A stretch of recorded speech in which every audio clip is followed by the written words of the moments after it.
Indian ഭരണഘടനയുടെ അനുച്ഛേദം 20 പ്രകാരം കുറ്റകൃത്യങ്ങൾക്ക് ശിക്ഷിക്കപ്പെടുന്നതുമായി ബന്ധപ്പെട്ട് ഉറപ്പുനൽകുന്ന 3 തരം സംരക്ഷണങ്ങൾ ഏവ? മുൻകാല പ്രാബല്യത്തിലുള്ള നിയമങ്ങൾക്കെതിരായ സംരക്ഷണം, എക്സ് പോസ്റ്റ് ഫാക്ടോ ലോസ്, ഇരട്ട ശിക്ഷയിൽ നിന്നുള്ള സംരക്ഷണം, ഡബിൾ ജെപ്പഡി, സ്വയം കുറ്റസമ്മതം നടത്താൻ നിർബന്ധിതനാകാതിരിക്കാനുള്ള സംരക്ഷണം, സെൽഫ് എൻക്രിമിനേഷൻ എന്നിവ. ഇന്ത്യൻ ഭരണഘടനയുടെ അനുച്ഛേദം 20 കുറ്റകൃത്യങ്ങൾക്ക് ശിക്ഷിക്കപ്പെടുന്ന വ്യക്തികൾക്ക് പ്രധാനപ്പെട്ട 3 സംരക്ഷണങ്ങൾ നൽകുന്നു. ഇതിൽ മുൻകാല പ്രാബല്യത്തിലുള്ള നിയമങ്ങളിൽ നിന്നുള്ള സംരക്ഷണം, ഒരേ കുറ്റത്തിന് ഒന്നിൽ കൂടുതൽ തവണ ശിക്ഷിക്കപ്പെടുന്നതിൽ നിന്നുള്ള സംരക്ഷണം, കൂടാതെ സ്വന്തം കുറ്റസമ്മത മൊഴി നൽകാൻ നിർബന്ധിതനാകാതിരിക്കാനുള്ള സംരക്ഷണം എന്നിവ ഉൾപ്പെടുന്നു.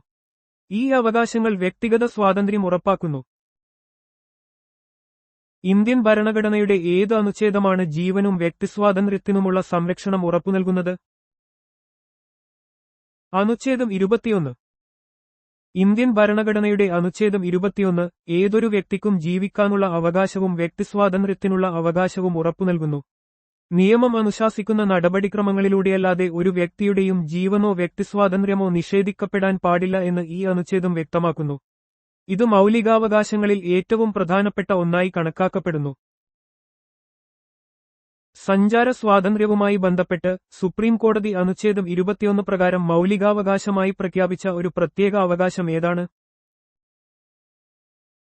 വിദേശയാത്ര ചെയ്യാനുള്ള അവകാശം.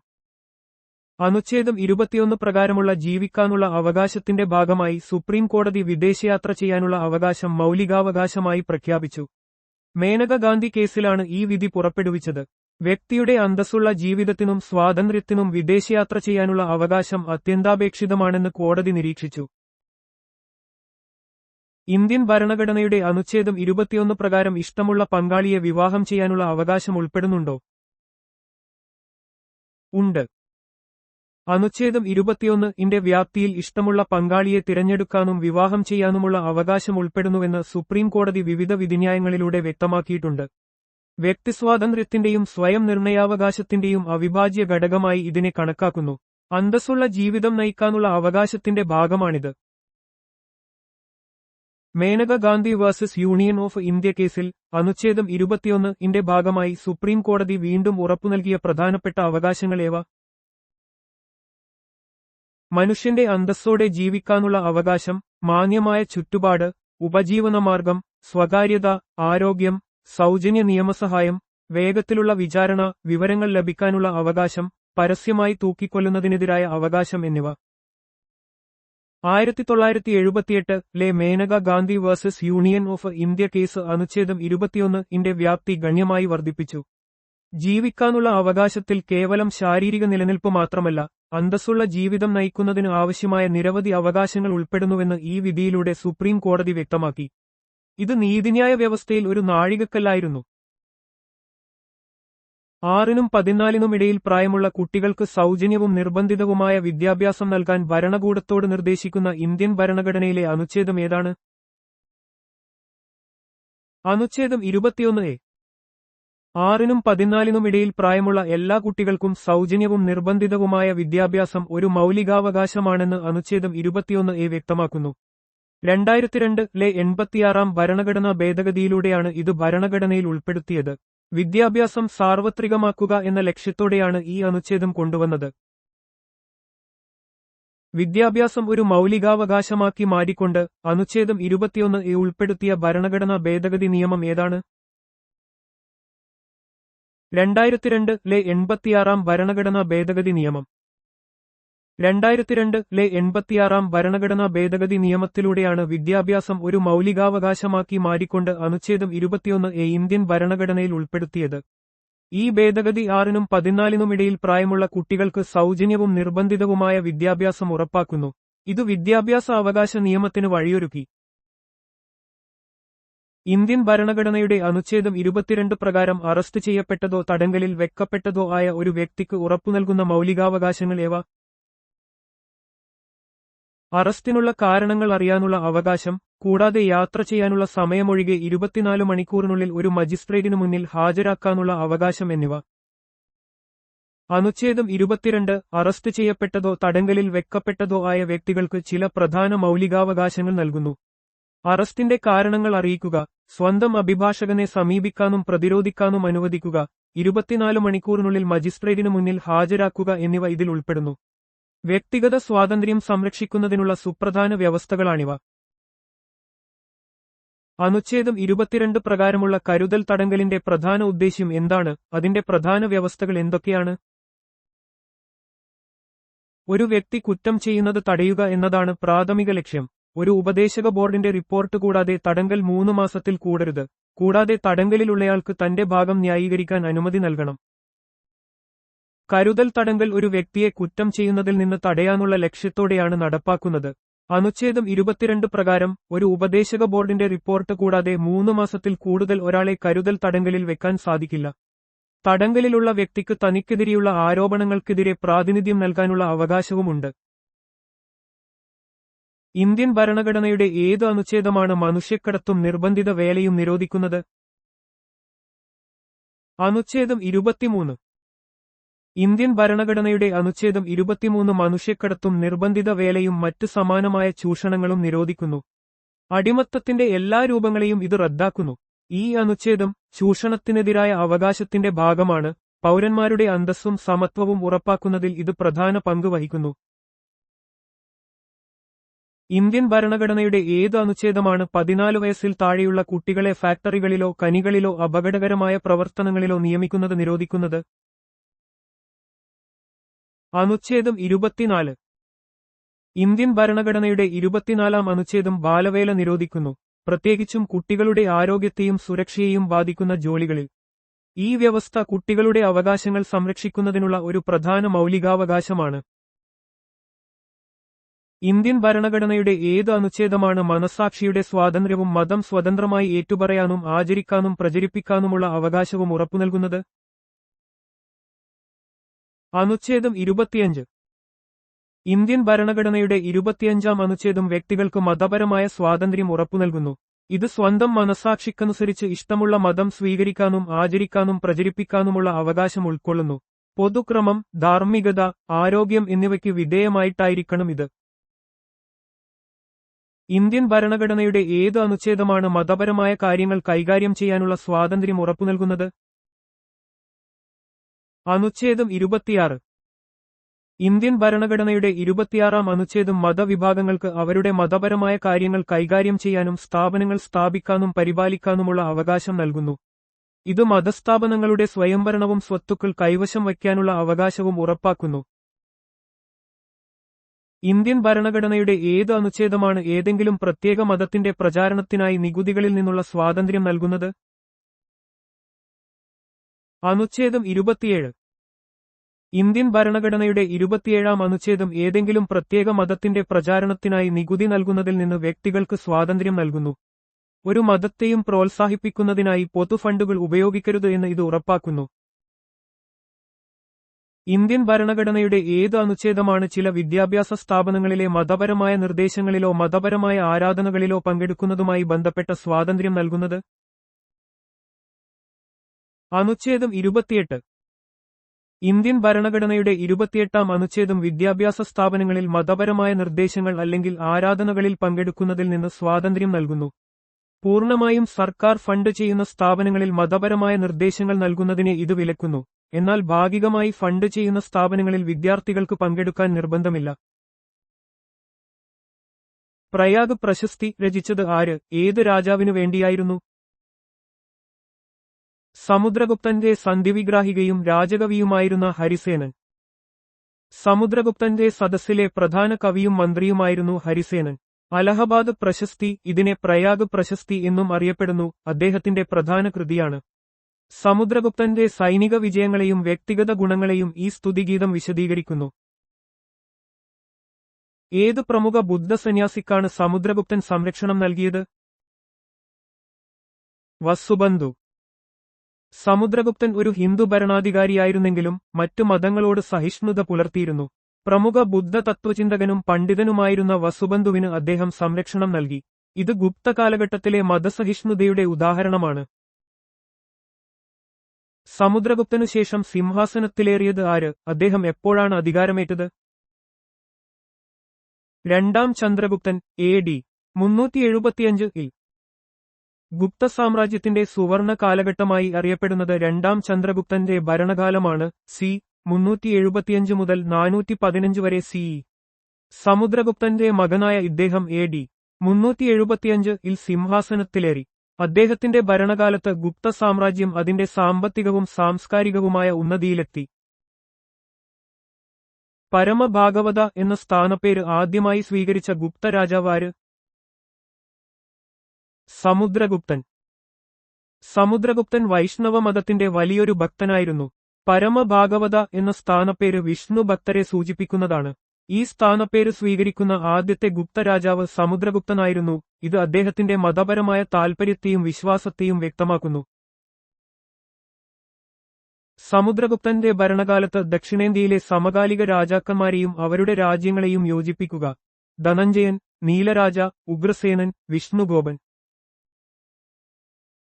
ധനഞ്ജയൻ, കുസ്തലപുരം, നീലരാജ, അവമുക്ത, ഉഗ്രസേനൻ, പാലക, വിഷ്ണുഗോപൻ, കാഞ്ചി. സമുദ്രഗുപ്തന്റെ ദക്ഷിണേന്ത്യൻ സൈനിക മുന്നേറ്റത്തിൽ ദക്ഷിണാപഥ വിജയങ്ങൾ അദ്ദേഹം നിരവധി രാജാക്കന്മാരെ പരാജയപ്പെടുത്തി. പ്രയാഗ് പ്രശസ്തിയിൽ ഈ രാജാക്കന്മാരെയും അവരുടെ രാജ്യങ്ങളെയും കുറിച്ച് പരാമർശിക്കുന്നുണ്ട്. ഇത് ഗുപ്ത സാമ്രാജ്യത്തിന്റെ വ്യാപ്തിയും അന്നത്തെ ദക്ഷിണേന്ത്യൻ രാഷ്ട്രീയ ഭൂപ്രകൃതിയും മനസ്സിലാക്കാൻ സഹായിക്കുന്നു. ചൈനീസ് സഞ്ചാരിയായ ഫാഹിയാൻ ആരുടെ ഭരണകാലത്താണ് ഇന്ത്യ സന്ദർശിച്ചത്? ചന്ദ്രഗുപ്തൻ രണ്ടാമൻ. ചൈനീസ് ബുദ്ധസന്യാസിയായിരുന്ന ഫാഹിയാൻ ബുദ്ധഗ്രന്ഥങ്ങൾ ശേഖരിക്കുന്നതിനും ബുദ്ധമത കേന്ദ്രങ്ങൾ സന്ദർശിക്കുന്നതിനുമായി ചന്ദ്രഗുപ്തൻ രണ്ടാമന്റെ ഭരണകാലത്താണ് ഇന്ത്യയിലെത്തിയത്.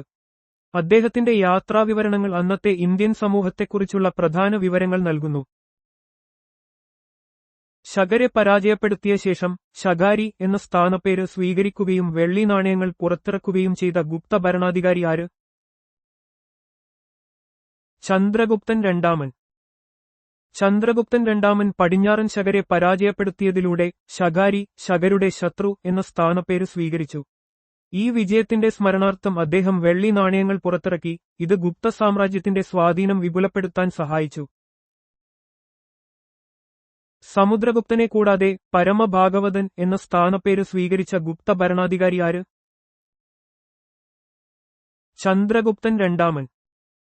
ചന്ദ്രഗുപ്തൻ രണ്ടാമൻ സമുദ്രഗുപ്തനെപ്പോലെ വിഷ്ണുവിലുള്ള തന്റെ ഭക്തിയുടെ പ്രതീകമായി പരമഭാഗവതൻ എന്ന പദം സ്വീകരിച്ചു. ഇത് ഗുപ്ത ഭരണാധികാരികളുടെ മതപരമായ ചായ്വിനെയും വൈഷ്ണവ മതത്തോടുള്ള അവരുടെ പിന്തുണയെയും എടുത്തു കാണിക്കുന്നു. ചന്ദ്രഗുപ്തൻ രണ്ടാമന് ശേഷം അധികാരത്തിൽ വന്നത് ആരാണ്? അദ്ദേഹത്തിന്റെ ഭരണകാലം ഏതായിരുന്നു? കുമാരഗുപ്തൻ ഒന്നാമൻ AD 415 മുതൽ AD 455 വരെ ഭരിച്ചു. ചന്ദ്രഗുപ്തൻ രണ്ടാമന് ശേഷം അദ്ദേഹത്തിന്റെ മകനായ കുമാരഗുപ്തൻ ഒന്നാമൻ ഗുപ്ത സിംഹാസനത്തിലെത്തി. അദ്ദേഹത്തിന്റെ 40 വർഷത്തെ ഭരണകാലം ഗുപ്ത സാമ്രാജ്യത്തിന്റെ സമാധാനപരമായ വളർച്ചയുടെയും സ്ഥിരതയുടെയും കാലഘട്ടമായിരുന്നു. നിരവധി പ്രധാന നിർമ്മിതികൾ ഈ കാലഘട്ടത്തിൽ ഉണ്ടായി. നളന്ദ സർവകലാശാല സ്ഥാപിച്ചത് ആര്? കുമാരഗുപ്തൻ ഒന്നാമൻ. പുരാതന ഇന്ത്യയിലെ ഏറ്റവും പ്രശസ്തമായ വിദ്യാഭ്യാസ കേന്ദ്രങ്ങളിലൊന്നായ നളന്ദ സർവകലാശാല സ്ഥാപിച്ചത് കുമാരഗുപ്തൻ ഒന്നാമനാണ്. ബുദ്ധമത പഠനത്തിന് പേരുകേട്ട ഈ സർവകലാശാല ലോകത്തിന്റെ വിവിധ ഭാഗങ്ങളിൽ നിന്നുള്ള വിദ്യാർത്ഥികളെയും പണ്ഡിതന്മാരെയും ആകർഷിച്ചിരുന്നു. കുമാരഗുപ്തൻ ഒന്നാമന് ശേഷം അധികാരത്തിൽ വന്നത് ആരാണ്? അദ്ദേഹത്തിന്റെ ഭരണകാലം ഏതായിരുന്നു? സ്കന്ദഗുപ്തൻ AD 455 മുതൽ AD 467 വരെ ഭരിച്ചു. കുമാരഗുപ്തൻ ഒന്നാമന്റെ പിൻഗാമിയായി സ്കന്ദഗുപ്തൻ അധികാരമേറ്റു. അദ്ദേഹത്തിന്റെ ഭരണകാലം ഹൂണന്മാരുടെ ആക്രമണങ്ങളെ പ്രതിരോധിച്ചതിലൂടെ ശ്രദ്ധേയമാണ്. പ്രതിരോധ യുദ്ധങ്ങളിലൂടെ ഗുപ്ത സാമ്രാജ്യത്തിന്റെ ശക്തി നിലനിർത്താൻ സ്കന്ദഗുപ്തൻ നിർണായക പങ്ക് വഹിച്ചു. ഹൂണന്മാർ ഇന്ത്യയെ ആക്രമിച്ചത് ആരുടെ ഭരണകാലത്താണ്? സ്കന്ദഗുപ്തന്റെ. 5-ാം നൂറ്റാണ്ടിൽ മധ്യേഷ്യയിൽ നിന്നുള്ള ക്രൂരരായ ഹൂണന്മാരുടെ ആക്രമണം ഇന്ത്യയെ അഭിമുഖീകരിച്ചു. സ്കന്ദഗുപ്തൻ ഈ ആക്രമണങ്ങളെ ശക്തമായി ചെറുക്കുകയും ഹൂണന്മാരെ പരാജയപ്പെടുത്തുകയും ചെയ്തു. ഇത് ഗുപ്ത സാമ്രാജ്യത്തെ താൽക്കാലികമായി സംരക്ഷിച്ചു. സ്കന്ദഗുപ്തന്റെ പുഷ്യമിത്രരുമായുള്ള യുദ്ധത്തെക്കുറിച്ച് വിവരിക്കുന്ന ശിലാലിഖിതം ഏതാണ്? ബിദാരി സ്തംഭലിഖിതം. സ്കന്ദഗുപ്തന്റെ ആദ്യകാല വിജയങ്ങളെയും പുഷ്യമിത്രരുമായുള്ള അദ്ദേഹത്തിന്റെ യുദ്ധത്തെയും ബിദാരി സ്തംഭലിഖിതം വിശദീകരിക്കുന്നു. ഈ ശിലാലിഖിതം ഗുപ്ത സാമ്രാജ്യത്തിന്റെ രാഷ്ട്രീയ ചരിത്രത്തെക്കുറിച്ചുള്ള വിലപ്പെട്ട വിവരങ്ങൾ നൽകുന്നു. ഗിർനാറിലെ സുദർശന തടാകം പുതുക്കിപ്പണിത ഗുപ്ത ഭരണാധികാരി ആര്? സ്കന്ദഗുപ്തൻ. സുദർശന തടാകം മൗര്യ ഭരണകാലത്ത് നിർമ്മിച്ചതും പിന്നീട് വിവിധ ഭരണാധികാരികളാൽ പുതുക്കിപ്പണിതതുമാണ്. സ്കന്ദഗുപ്തന്റെ കാലത്ത് ശക്തമായ മഴയിലും വെള്ളപ്പൊക്കത്തിലും തടാകം തകർന്നപ്പോൾ അദ്ദേഹത്തിന്റെ ഗവർണർ ചക്രപാലിതന്റെ മേൽനോട്ടത്തിൽ അത് പുനർനിർമ്മിക്കപ്പെട്ടു. സുദർശന തടാകത്തിന്റെ നിർമ്മാണത്തിലും പുനർനിർമ്മാണത്തിലും പങ്കെടുത്ത ഭരണാധികാരികളെയും അവരുടെ ഉദ്യോഗസ്ഥരെയും ചേരുംപടി ചേർക്കുക. ചന്ദ്രഗുപ്ത മൗര്യൻ, അശോകൻ, രുദ്രദാമൻ, സ്കന്ദഗുപ്തൻ. ചന്ദ്രഗുപ്ത മൗര്യൻ, പുഷ്യഗുപ്തൻ, അശോകൻ, തുഷാഷ്ക്, രുദ്രദാമൻ, സുവീഷാക്, സ്കന്ദഗുപ്തൻ, ചക്രപാലിതൻ. സുദർശന തടാകം വിവിധ ഭരണാധികാരികളുടെ കാലഘട്ടത്തിൽ നിർമ്മിക്കുകയും പലതവണ പുതുക്കിപ്പണിയുകയും ചെയ്തു. ചന്ദ്രഗുപ്ത മൗര്യന്റെ കാലത്ത് പുഷ്യഗുപ്തൻ, അശോകന്റെ കാലത്ത് തുഷാഷ്ക്, രുദ്രദാമന്റെ കാലത്ത് സുവീഷാക്, സ്കന്ദഗുപ്തന്റെ കാലത്ത് ചക്രപാലിതൻ എന്നിവരായിരുന്നു ഈ പുനർനിർമ്മാണ പ്രവർത്തനങ്ങൾക്ക് മേൽനോട്ടം വഹിച്ച ഉദ്യോഗസ്ഥർ. ഇത് പ്രാചീന ഇന്ത്യയിലെ ജലസേചന വ്യവസ്ഥയുടെ പ്രാധാന്യം വെളിപ്പെടുത്തുന്നു. ഗുപ്ത രാജവംശത്തിലെ അവസാന ഭരണാധികാരി ആരായിരുന്നു? വിഷ്ണുഗുപ്തൻ. ഗുപ്ത രാജവംശത്തിലെ അവസാനത്തെ അറിയപ്പെടുന്ന ഭരണാധികാരിയായിരുന്നു വിഷ്ണുഗുപ്തൻ. അദ്ദേഹത്തിന് ശേഷം ഗുപ്ത സാമ്രാജ്യം ക്രമേണ ക്ഷയിക്കുകയും നിരവധി ചെറിയ രാജ്യങ്ങളായി പിരിയുകയും ചെയ്തു. ഈ കാലഘട്ടം ഇന്ത്യൻ ചരിത്രത്തിലെ ഒരു പ്രധാന വഴിത്തിരിവാണ്. ഗുപ്ത സാമ്രാജ്യത്തിലെ പ്രവിശ്യകൾ എന്തായിരുന്നു അറിയപ്പെട്ടിരുന്നത്? ദേശ്, അവനി അല്ലെങ്കിൽ ഭുക്തി. ഗുപ്തഭരണത്തിൽ സാമ്രാജ്യത്തെ ഭുക്തികളായി പ്രവിശ്യകൾ വിഭജിച്ചിരുന്നു. അവയെ ദേശ് അല്ലെങ്കിൽ അവനി എന്നും വിളിച്ചിരുന്നു. ഭരണപരമായ കാര്യക്ഷമത ഉറപ്പാക്കാൻ വേണ്ടിയായിരുന്നു ഈ വിഭജനം. ഇത്തരം പേരുകൾ പുരാതന ഇന്ത്യൻ ഭരണസംവിധാനത്തെക്കുറിച്ച് സൂചന നൽകുന്നു. ഗുപ്തഭരണത്തിൽ ഒരു ഭുക്തിയുടെ ഭരണാധികാരിയെ എന്തു വിളിച്ചിരുന്നു? ഉപരിക. ഗുപ്ത സാമ്രാജ്യത്തിലെ പ്രവിശ്യകളായ ഭുക്തികളുടെ ഭരണാധികാരി ഉപരിക എന്നറിയപ്പെട്ടിരുന്നു. ഇവരെ മഹാരാജാക്കൾ അല്ലെങ്കിൽ ഉപരിക മഹാരാജാക്കൾ എന്നും ചില രേഖകളിൽ പരാമർശിച്ചിട്ടുണ്ട്. കേന്ദ്രീകൃത ഭരണത്തിൻ കീഴിലുള്ള പ്രാദേശിക ഭരണത്തിന്റെ ഒരു മാതൃകയാണിത്. ഗുപ്ത കാലഘട്ടത്തിൽ പോലീസ് വകുപ്പിന്റെ തലവനെ എന്തു വിളിച്ചിരുന്നു? ദണ്ഡ്പാശിക. ഗുപ്ത സാമ്രാജ്യത്തിൽ ക്രമസമാധാനം പാലിക്കുന്നതിൽ ദണ്ഡ്പാശിക എന്ന ഉദ്യോഗസ്ഥൻ പ്രധാന പങ്ക് വഹിച്ചിരുന്നു. അദ്ദേഹമായിരുന്നു പോലീസ് വകുപ്പിന്റെ തലവൻ. ഈ പദം ഗുപ്ത കാലഘട്ടത്തിലെ നീതിന്യായ ഭരണ സംവിധാനത്തെക്കുറിച്ച് വെളിച്ചം വീശുന്നു. ഗുപ്ത കാലഘട്ടത്തിലെ ഏറ്റവും ചെറിയ ഭരണ യൂണിറ്റ് എന്തായിരുന്നു? ഗ്രാമം. ഗുപ്ത ഭരണ സംവിധാനത്തിലെ ഏറ്റവും ചെറിയ യൂണിറ്റ് ഗ്രാമം അഥവാ ഗ്രാം ആയിരുന്നു. ഗ്രാമതലത്തിൽ ഗ്രാമീണർക്ക് കാര്യമായ പങ്കാളിത്തമുണ്ടായിരുന്നു. പ്രാദേശിക സ്വയംഭരണത്തിന്റെ പ്രാധാന്യം ഇത് എടുത്തു കാണിക്കുന്നു. ഗുപ്ത കാലഘട്ടത്തിൽ സാധാരണയായി എത്രയായിരുന്നു ഭൂനികുതിയുടെ നിരക്ക്? ഉൽപാദനത്തിന്റെ 1/6 ഭാഗം. ഗുപ്ത കാലഘട്ടത്തിൽ കാർഷിക ഉൽപാദനത്തിന്റെ 1/6 ഭാഗമായിരുന്നു സാധാരണ ഭൂനികുതിയായി ഈടാക്കിയിരുന്നത്. ഇത് സാമ്പത്തിക ഭദ്രത ഉറപ്പാക്കുന്നതിനും കാർഷിക മേഖലയ്ക്ക് ഊന്നൽ നൽകുന്നതിനും സഹായിച്ചു. ഈ നികുതി നിരക്ക് പ്രാചീന ഇന്ത്യയിലെ സാമ്പത്തിക നയങ്ങളുടെ ഒരു പ്രധാന സവിശേഷതയാണ്. ഗുപ്ത കാലഘട്ടത്തിൽ സാധാരണയായി ഉപയോഗിച്ചിരുന്ന ജലസേചന ഉപകരണം ഏതായിരുന്നു? അരഗട്ട അല്ലെങ്കിൽ രഹത് ഗഡി യന്ത്രം. ഗുപ്ത കാലഘട്ടത്തിൽ കൃഷിക്ക് ജലം ലഭ്യമാക്കാൻ അരഗട്ട അഥവാ രഹത് ഗഡി യന്ത്രം പോലുള്ള ജലസേചന ഉപകരണങ്ങൾ വ്യാപകമായി ഉപയോഗിച്ചിരുന്നു. ഇത് ജലസേചന സാങ്കേതികവിദ്യയുടെ പുരോഗതിയും കാർഷിക ഉത്പാദനത്തിലെ പ്രാധാന്യവും വ്യക്തമാക്കുന്നു. ഇത്തരം കണ്ടുപിടുത്തങ്ങൾ സാമ്പത്തിക വളർച്ചയ്ക്ക് സഹായിച്ചു. ഗുപ്ത കാലഘട്ടത്തിലെ ഒരു പ്രധാന വ്യാപാര കേന്ദ്രം ഏതായിരുന്നു? ഉജ്ജയിൻ. ഗുപ്ത കാലഘട്ടത്തിൽ ഉജ്ജയിൻ ഒരു പ്രധാന വ്യാപാര കേന്ദ്രമായിരുന്നു. ഇത് കിഴക്കും പടിഞ്ഞാറുമുള്ള വ്യാപാര പാതകളുടെ സംഗമസ്ഥാനത്ത് സ്ഥിതി ചെയ്തിരുന്നതിനാൽ സാമ്പത്തിക പ്രാധാന്യം ഏറെയായിരുന്നു. ഈ നഗരം സാംസ്കാരികമായും വാണിജ്യപരമായും വളരെയധികം വികസിച്ചു. ഏത് രാജവംശമാണ് ഏറ്റവും കൂടുതൽ സ്വർണ്ണനാണയങ്ങൾ പുറത്തിറക്കിയത്? അവയെ എന്തു വിളിച്ചിരുന്നു? ഗുപ്ത രാജാക്കന്മാർ അവയെ ദിനാറുകൾ എന്ന് വിളിച്ചിരുന്നു.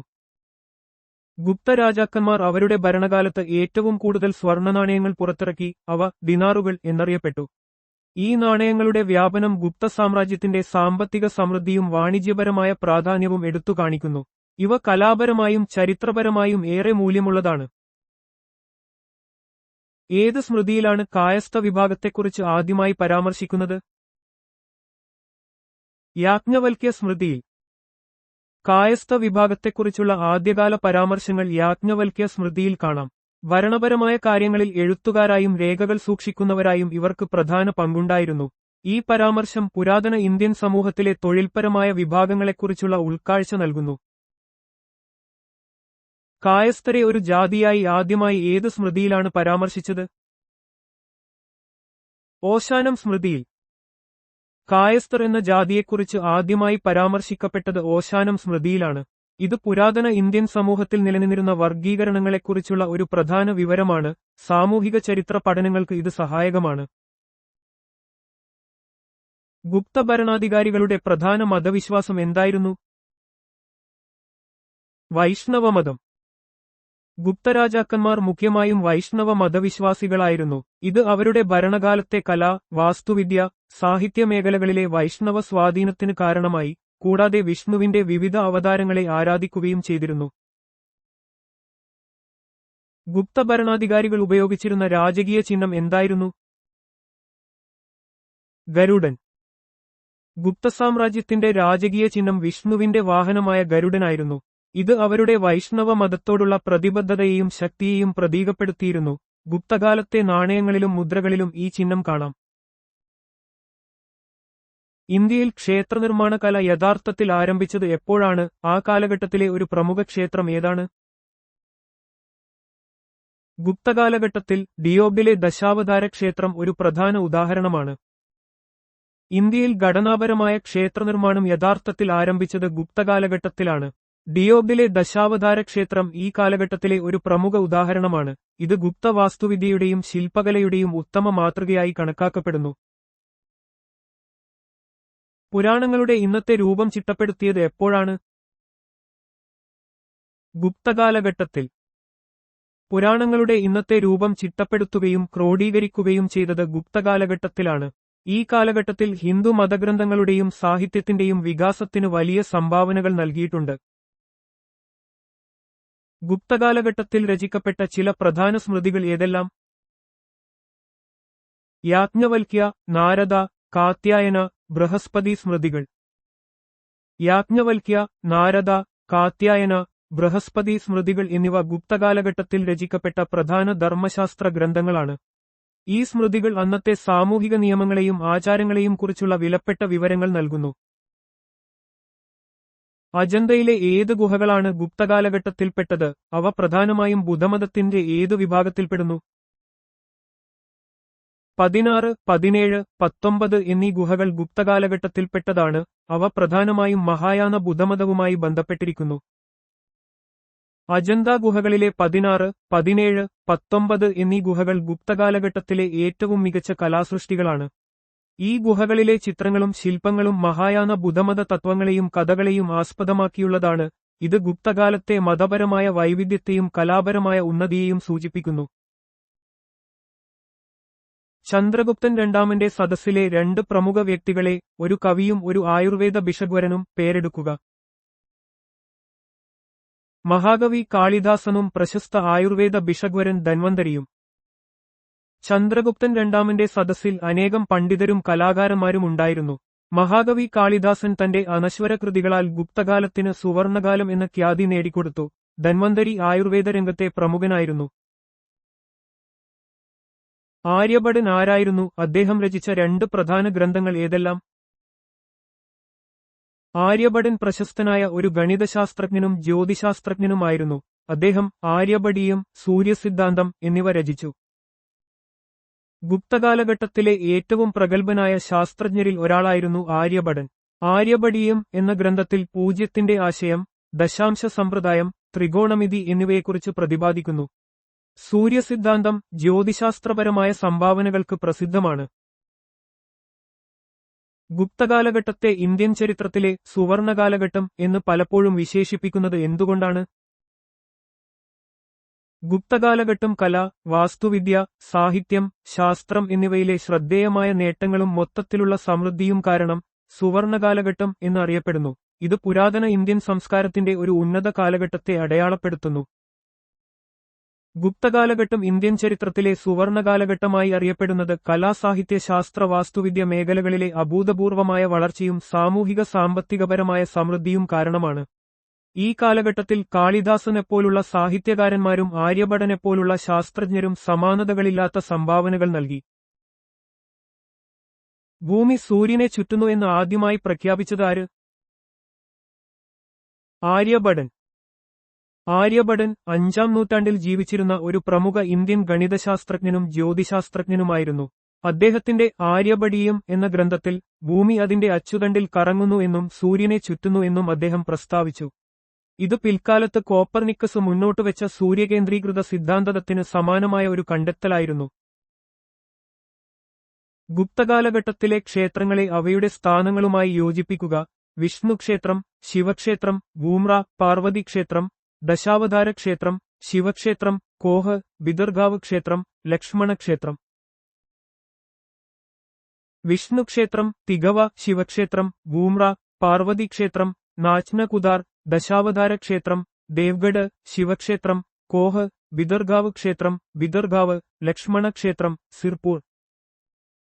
ഗുപ്തകാലഘട്ടം ഇന്ത്യൻ കലയുടെയും വാസ്തുവിദ്യയുടെയും സുവർണകാലഘട്ടമായി കണക്കാക്കപ്പെടുന്നു. ഈ കാലഘട്ടത്തിലെ ക്ഷേത്രങ്ങൾ ലളിതവും എന്നാൽ മനോഹരവുമായ ശൈലിക്ക് പേരുകേട്ടവയാണ്. ദേവ്ഗഡിലെ ദശാവതാര ക്ഷേത്രം, ഇഷ്ടിക കൊണ്ട് നിർമ്മിച്ച ബിദർഗാവ് ക്ഷേത്രം എന്നിവ ഈ കാലഘട്ടത്തിലെ പ്രധാനപ്പെട്ട നിർമ്മിതികളാണ്. വാകാടക രാജവംശം സ്ഥാപിച്ചത് ആരാണ്? ഏകദേശം ഏത് കാലഘട്ടത്തിൽ? വിന്ധ്യശക്തി, ഏകദേശം AD 250 ഓടെ. AD 3-ാം നൂറ്റാണ്ടിന്റെ മധ്യത്തിൽ വിന്ധ്യശക്തിയാണ് വാകാടക രാജവംശം സ്ഥാപിച്ചത്. ഡെക്കാൻ പീഠഭൂമിയിലെ ഒരു പ്രധാന ശക്തിയായിരുന്നു ഈ രാജവംശം. കലയ്ക്കും സാഹിത്യത്തിനും വലിയ പ്രോത്സാഹനം നൽകിയ ഇവർ ഗുപ്തരുമായി ദീർഘകാല ബന്ധം പുലർത്തിയിരുന്നു.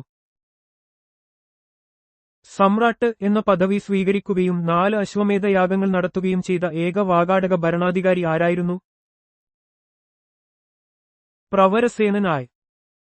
വാകാടക രാജവംശത്തിലെ ഏറ്റവും പ്രതാപശാലിയായ ഭരണാധികാരികളിൽ ഒരാളായിരുന്നു പ്രവരസേനനായ്. സമ്രാട്ട് എന്ന പദവി സ്വീകരിച്ച ഏക വാകാടക ഭരണാധികാരി ഇദ്ദേഹമായിരുന്നു. തന്റെ ഭരണത്തിന്റെ വ്യാപ്തിയും ശക്തിയും പ്രകടമാക്കാനായി അദ്ദേഹം 4 അശ്വമേധ യാഗങ്ങൾ നടത്തിയതായി രേഖപ്പെടുത്തപ്പെട്ടിട്ടുണ്ട്. ചന്ദ്രഗുപ്തൻ രണ്ടാമന്റെ മകളായ പ്രഭാവതി ഗുപ്തയെ വിവാഹം ചെയ്ത വാകാടക ഭരണാധികാരി ആരായിരുന്നു? രുദ്രസേനൻ II. രുദ്രസേനൻ രണ്ടിന്റെയും പ്രഭാവതി ഗുപ്തയുടെയും വിവാഹം വാകാടകരും ഗുപ്തരും തമ്മിലുള്ള ഒരു പ്രധാന രാഷ്ട്രീയ സഖ്യമായിരുന്നു. ഈ വിവാഹം വാകാടകരുടെ രാഷ്ട്രീയ സ്വാധീനം വർദ്ധിപ്പിക്കാനും ഗുപ്ത സാമ്രാജ്യവുമായി ശക്തമായ ബന്ധം സ്ഥാപിക്കാനും സഹായിച്ചു. പ്രഭാവതി ഗുപ്ത തന്റെ ഭർത്താവിന്റെ മരണശേഷം ഭരണത്തിൽ നിർണായക സ്വാധീനം ചെലുത്തി. പ്രാകൃത മഹാകാവ്യമായ സേതുബന്ധം രചിച്ചത് ആര്?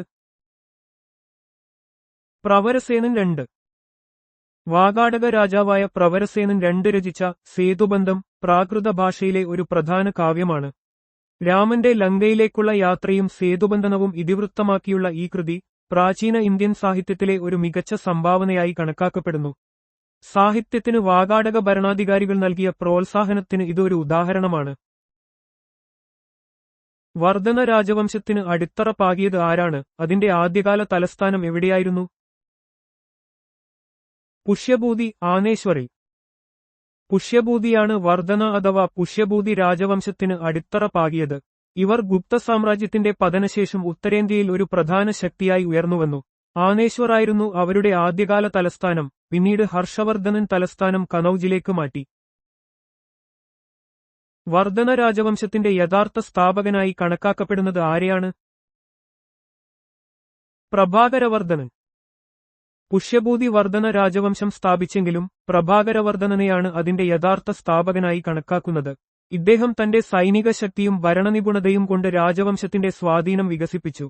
മഹാരാജാധിരാജ, പരമഭട്ടാരക തുടങ്ങിയ പദവികൾ സ്വീകരിച്ചിരുന്ന അദ്ദേഹത്തിന്റെ കീഴിൽ രാജ്യം കൂടുതൽ ശക്തിപ്പെട്ടു. ഹർഷവർദ്ധനൻ എപ്പോഴാണ് സിംഹാസനത്തിൽ ഏറിയത്? AD 606. AD 606 തന്റെ സഹോദരൻ രാജ്യവർദ്ധനന്റെ മരണശേഷം ഹർഷവർദ്ധനൻ സിംഹാസനത്തിൽ ഏറി. ഈ വർഷം ഹർഷയുഗം ഹർഷ ഇറ ആരംഭിച്ചതായും കണക്കാക്കപ്പെടുന്നു. അദ്ദേഹത്തിന്റെ ഭരണകാലം വടക്കേ ഇന്ത്യയിലെ അവസാനത്തെ വലിയ സാമ്രാജ്യത്വ ശക്തികളിലൊന്നായി അടയാളപ്പെടുത്തുന്നു. ഹർഷവർദ്ധനൻ ഏതു പേരിലാണ് അറിയപ്പെട്ടിരുന്നത്? ശിലാദിത്യൻ. പ്രസിദ്ധ ചൈനീസ് സഞ്ചാരിയായ ഹുയാൻസാങ് ഉൾപ്പെടെയുള്ളവർ ഹർഷവർദ്ധനനെ ശിലാദിത്യൻ എന്ന് വിശേഷിപ്പിച്ചിട്ടുണ്ട്. ഈ പേര് അദ്ദേഹത്തിന്റെ ഭരണകാലത്തെ പ്രശസ്തിയും പാണ്ഡിത്യവും സൂചിപ്പിക്കുന്നു. ഹർഷവർദ്ധനൻ ഒരു മികച്ച ഭരണാധികാരിയും പണ്ഡിതനും കവിയുമായിരുന്നു. ഹർഷസംവത് ആരംഭിക്കുന്നത് ഏത് സംഭവത്തോടെയാണ്? ഹർഷവർദ്ധനൻ 606 AD സിംഹാസനാരോഹണം ചെയ്തതോടെ. ഹർഷവർദ്ധനൻ സിംഹാസനത്തിൽ ഏറിയ 606 AD മുതലാണ് ഹർഷസംവത് അഥവാ ഹർഷയുഗം ആരംഭിക്കുന്നത്. പ്രാചീന ഇന്ത്യൻ ചരിത്രത്തിലെ ഒരു പ്രധാന ഭരണാധികാരിയായിരുന്നു ഹർഷവർദ്ധനൻ. ഹർഷവർദ്ധനൻ സ്വീകരിച്ച സ്ഥാനപ്പേരുകൾ എന്തൊക്കെയായിരുന്നു? പരമമഹേശ്വര, പരമഭട്ടാരക. ഹർഷവർദ്ധനൻ സ്വീകരിച്ച പ്രധാന സ്ഥാനപ്പേരുകളാണ് പരമമഹേശ്വര, പരമഭട്ടാരക എന്നിവ. ഇത് അദ്ദേഹത്തിന്റെ മതപരമായ താൽപര്യങ്ങളെയും സാമ്രാജ്യത്വ പദവിയെയും സൂചിപ്പിക്കുന്നു. വർദ്ധന രാജവംശത്തിന്റെ തലസ്ഥാനം താനേശ്വറിൽ നിന്ന് കാനൌജിലേക്ക് മാറ്റിയത് ആരാണ്? ഹർഷവർദ്ധനൻ. ഹർഷവർദ്ധനനാണ് വർദ്ധന രാജവംശത്തിന്റെ തലസ്ഥാനം താനേശ്വറിൽ നിന്ന് കാനൌജിലേക്ക് മാറ്റിയത്. ഇത് അദ്ദേഹത്തിന്റെ ഭരണപരമായ തന്ത്രങ്ങളിലും സാമ്രാജ്യത്തിന്റെ വ്യാപനത്തിലും ഒരു പ്രധാന ചുവടുവെപ്പായിരുന്നു. ഹർഷവർദ്ധനൻ ആരാധിച്ചിരുന്ന ദേവതകൾ, മതങ്ങൾ ഏതൊക്കെയായിരുന്നു? സൂര്യൻ, ശിവൻ, ബുദ്ധമതം. ഹർഷവർദ്ധനൻ തന്റെ ഭരണത്തിന്റെ ആദ്യകാലങ്ങളിൽ സൂര്യനെയും ശിവനെയും ആരാധിച്ചു. പിന്നീട് ബുദ്ധമതത്തിന്റെ മഹായാന വിഭാഗത്തെ സ്വീകരിക്കുകയും അതിന്റെ പ്രധാന പ്രചാരകരിൽ ഒരാളായി മാറുകയും ചെയ്തു. ഹർഷവർദ്ധനന്റെ കൊട്ടാരകവി ആരായിരുന്നു? അദ്ദേഹം രചിച്ച ഇതിഹാസം ഏതാണ്? ബാണഭട്ടൻ. അദ്ദേഹം ഹർഷചരിതം രചിച്ചു. ബാണഭട്ടനായിരുന്നു ഹർഷവർദ്ധനന്റെ പ്രശസ്തനായ കൊട്ടാരകവി. ഹർഷവർദ്ധനന്റെ ജീവചരിത്രമായ ഹർഷചരിതം കൂടാതെ കാദംബരി എന്ന കൃതിയും അദ്ദേഹം രചിച്ചു. ഹർഷവർദ്ധനന്റെ പേരിൽ അറിയപ്പെടുന്ന 3 സംസ്കൃത നാടകങ്ങൾ ഏതെല്ലാം? നാഗാനന്ദം, പ്രിയദർശിക, രത്നാവലി. സാഹിത്യത്തിലും കലയിലും തൽപരനായിരുന്ന ഹർഷവർദ്ധനൻ നാഗാനന്ദം, പ്രിയദർശിക, രത്നാവലി എന്നീ 3 സംസ്കൃത നാടകങ്ങൾ രചിച്ചതായി വിശ്വസിക്കപ്പെടുന്നു. ഇത് അദ്ദേഹത്തിന്റെ ബഹുമുഖ പ്രതിഭയ്ക്ക് തെളിവാണ്. നർമ്മദാ നദിയുടെ തീരത്തുവെച്ച് ഹർഷവർദ്ധനനെ തോൽപ്പിച്ച ചാലൂക്യ ഭരണാധികാരി ആരായിരുന്നു? പുലകേശിൻ II. നർമ്മദാ നദിയുടെ തീരത്തുവെച്ച് നടന്ന യുദ്ധത്തിൽ ഹർഷവർദ്ധനനെ തോൽപ്പിച്ചത് ചാലൂക്യ രാജാവായ പുലകേശിൻ II ആയിരുന്നു. ഈ യുദ്ധം ഹർഷന്റെ ദക്ഷിണേന്ത്യയിലേക്കുള്ള സൈനിക മുന്നേറ്റത്തിന് തടസ്സമായി. എല്ലാ 5 വർഷത്തിലും പ്രയാഗിൽ വെച്ച് മഹാമോക്ഷ പരിഷത്ത് സംഘടിപ്പിച്ചിരുന്ന ചക്രവർത്തി ആരായിരുന്നു? ഹർഷവർദ്ധനൻ. ഹർഷവർദ്ധനൻ എല്ലാ 5 വർഷത്തിലും പ്രയാഗിൽ, ആധുനിക പ്രയാഗ് രാജ് വെച്ച് മഹാമോക്ഷ പരിഷത്ത് എന്ന മതസമ്മേളനം സംഘടിപ്പിച്ചിരുന്നു. ഈ സമ്മേളനങ്ങളിൽ ദാനധർമ്മങ്ങൾ നൽകുകയും മതപരമായ ചർച്ചകൾ നടത്തുകയും ചെയ്തിരുന്നു. ഹർഷൻ കാനൌജിലും പ്രയാഗിലും 2 വലിയ മതസമ്മേളനങ്ങൾ സംഘടിപ്പിച്ചത് ഏതു വർഷമാണ്? 643 AD. 643 AD ഹർഷവർദ്ധനൻ കാനൌജിലും പ്രയാഗിലും 2 വലിയ മതസമ്മേളനങ്ങൾ സംഘടിപ്പിച്ചു. ബുദ്ധമതത്തിന്റെ തത്വങ്ങൾ പ്രചരിപ്പിക്കുന്നതിനും ദാനധർമ്മങ്ങൾ നൽകുന്നതിനും ഈ സമ്മേളനങ്ങൾ വേദിയായി. ഹർഷവർദ്ധനന്റെ കൊട്ടാരത്തിലേക്ക് ഒരു ചൈനീസ് ദൂതനെത്തിയ വർഷം ഏതാണ്? 643 AD. 643 AD ചൈനീസ് ദൂതൻ ഹർഷവർദ്ധനന്റെ കൊട്ടാരത്തിലെത്തി. ഇതേ വർഷം തന്നെയാണ് ഹർഷൻ കാനൌജിലും പ്രയാഗിലും വലിയ മതസമ്മേളനങ്ങൾ സംഘടിപ്പിച്ചതും. ചൈനീസ് സഞ്ചാരിയായ ഹുയാൻസാങ് ഈ കാലഘട്ടത്തിൽ ഇന്ത്യ സന്ദർശിച്ചിരുന്നു. ഹ്യുവൻസാങ്ങിന്റെ ഇന്ത്യാ സന്ദർശനത്തിന്റെ പ്രധാന ലക്ഷ്യം എന്തായിരുന്നു?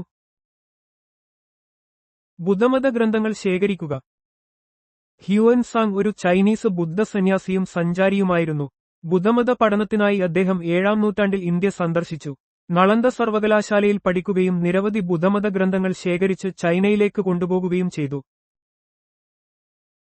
ഹ്യുവൻസാങ്ങിന്റെ ഇന്ത്യ യാത്രയെക്കുറിച്ച് വിവരിക്കുന്ന പ്രസിദ്ധമായ കൃതി ഏതാണ്?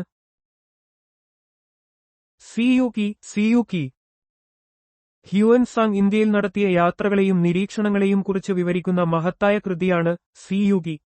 പടിഞ്ഞാറൻ പ്രദേശങ്ങളെക്കുറിച്ചുള്ള ഒരു വിവരണം എന്നാണ് ഇതിനർത്ഥം. ഇത് പുരാതന ഇന്ത്യയുടെ ചരിത്രത്തെയും സംസ്കാരത്തെയും കുറിച്ച് വിലപ്പെട്ട വിവരങ്ങൾ നൽകുന്നു. ഹ്യുവൻസാങ്ങിന്റെ ജീവചരിത്രം എഴുതിയതാര്? ഹുയി ലി. ഹ്യുവൻസാങ്ങിന്റെ സമകാലികനും സുഹൃത്തുമായിരുന്ന ഹുയി ലിയാണ് അദ്ദേഹത്തിന്റെ ജീവചരിത്രം രചിച്ചത്. ദി ലൈഫ് ഓഫ് ഹ്യുവൻസാങ് എന്ന കൃതി ഹ്യുവൻസാങ്ങിന്റെ ജീവിതത്തെയും യാത്രകളെയും കുറിച്ചുള്ള വിശദമായ വിവരങ്ങൾ നൽകുന്നു. ഹർഷന്റെ സാമ്രാജ്യത്തിലെ പ്രവിശ്യകൾ എന്താണ് അറിയപ്പെട്ടിരുന്നത്? അവയുടെ ഭരണാധികാരികൾ ഏതു പേരിലാണ് അറിയപ്പെട്ടത്? പ്രവിശ്യകളെ ഭുക്തി എന്ന് വിളിച്ചിരുന്നു. അവയുടെ ഭരണാധികാരികൾ ഉപരിക, രാജസ്ഥാനീയ അല്ലെങ്കിൽ രാഷ്ട്രീയ എന്നിങ്ങനെ അറിയപ്പെട്ടു. ഹർഷവർദ്ധനന്റെ സാമ്രാജ്യത്തിൽ ഭരണസൗകര്യത്തിനായി രാജ്യത്തെ ഭുക്തി എന്ന പേരിൽ പ്രവിശ്യകളായി തിരിച്ചിരുന്നു. ഈ പ്രവിശ്യകളുടെ തലവന്മാരെ ഉപരിക, രാജസ്ഥാനീയ അല്ലെങ്കിൽ രാഷ്ട്രീയ എന്ന് വിളിച്ചിരുന്നു. ഇത് കേന്ദ്രീകൃത ഭരണത്തിന്റെ ഭാഗമായിരുന്നു. ഹർഷന്റെ സാമ്രാജ്യത്തിലെ ഏറ്റവും ചെറിയ ഭരണ യൂണിറ്റ് എന്തായിരുന്നു? അതിന്റെ തലവൻ ഏതു പേരിലാണ് അറിയപ്പെട്ടത്?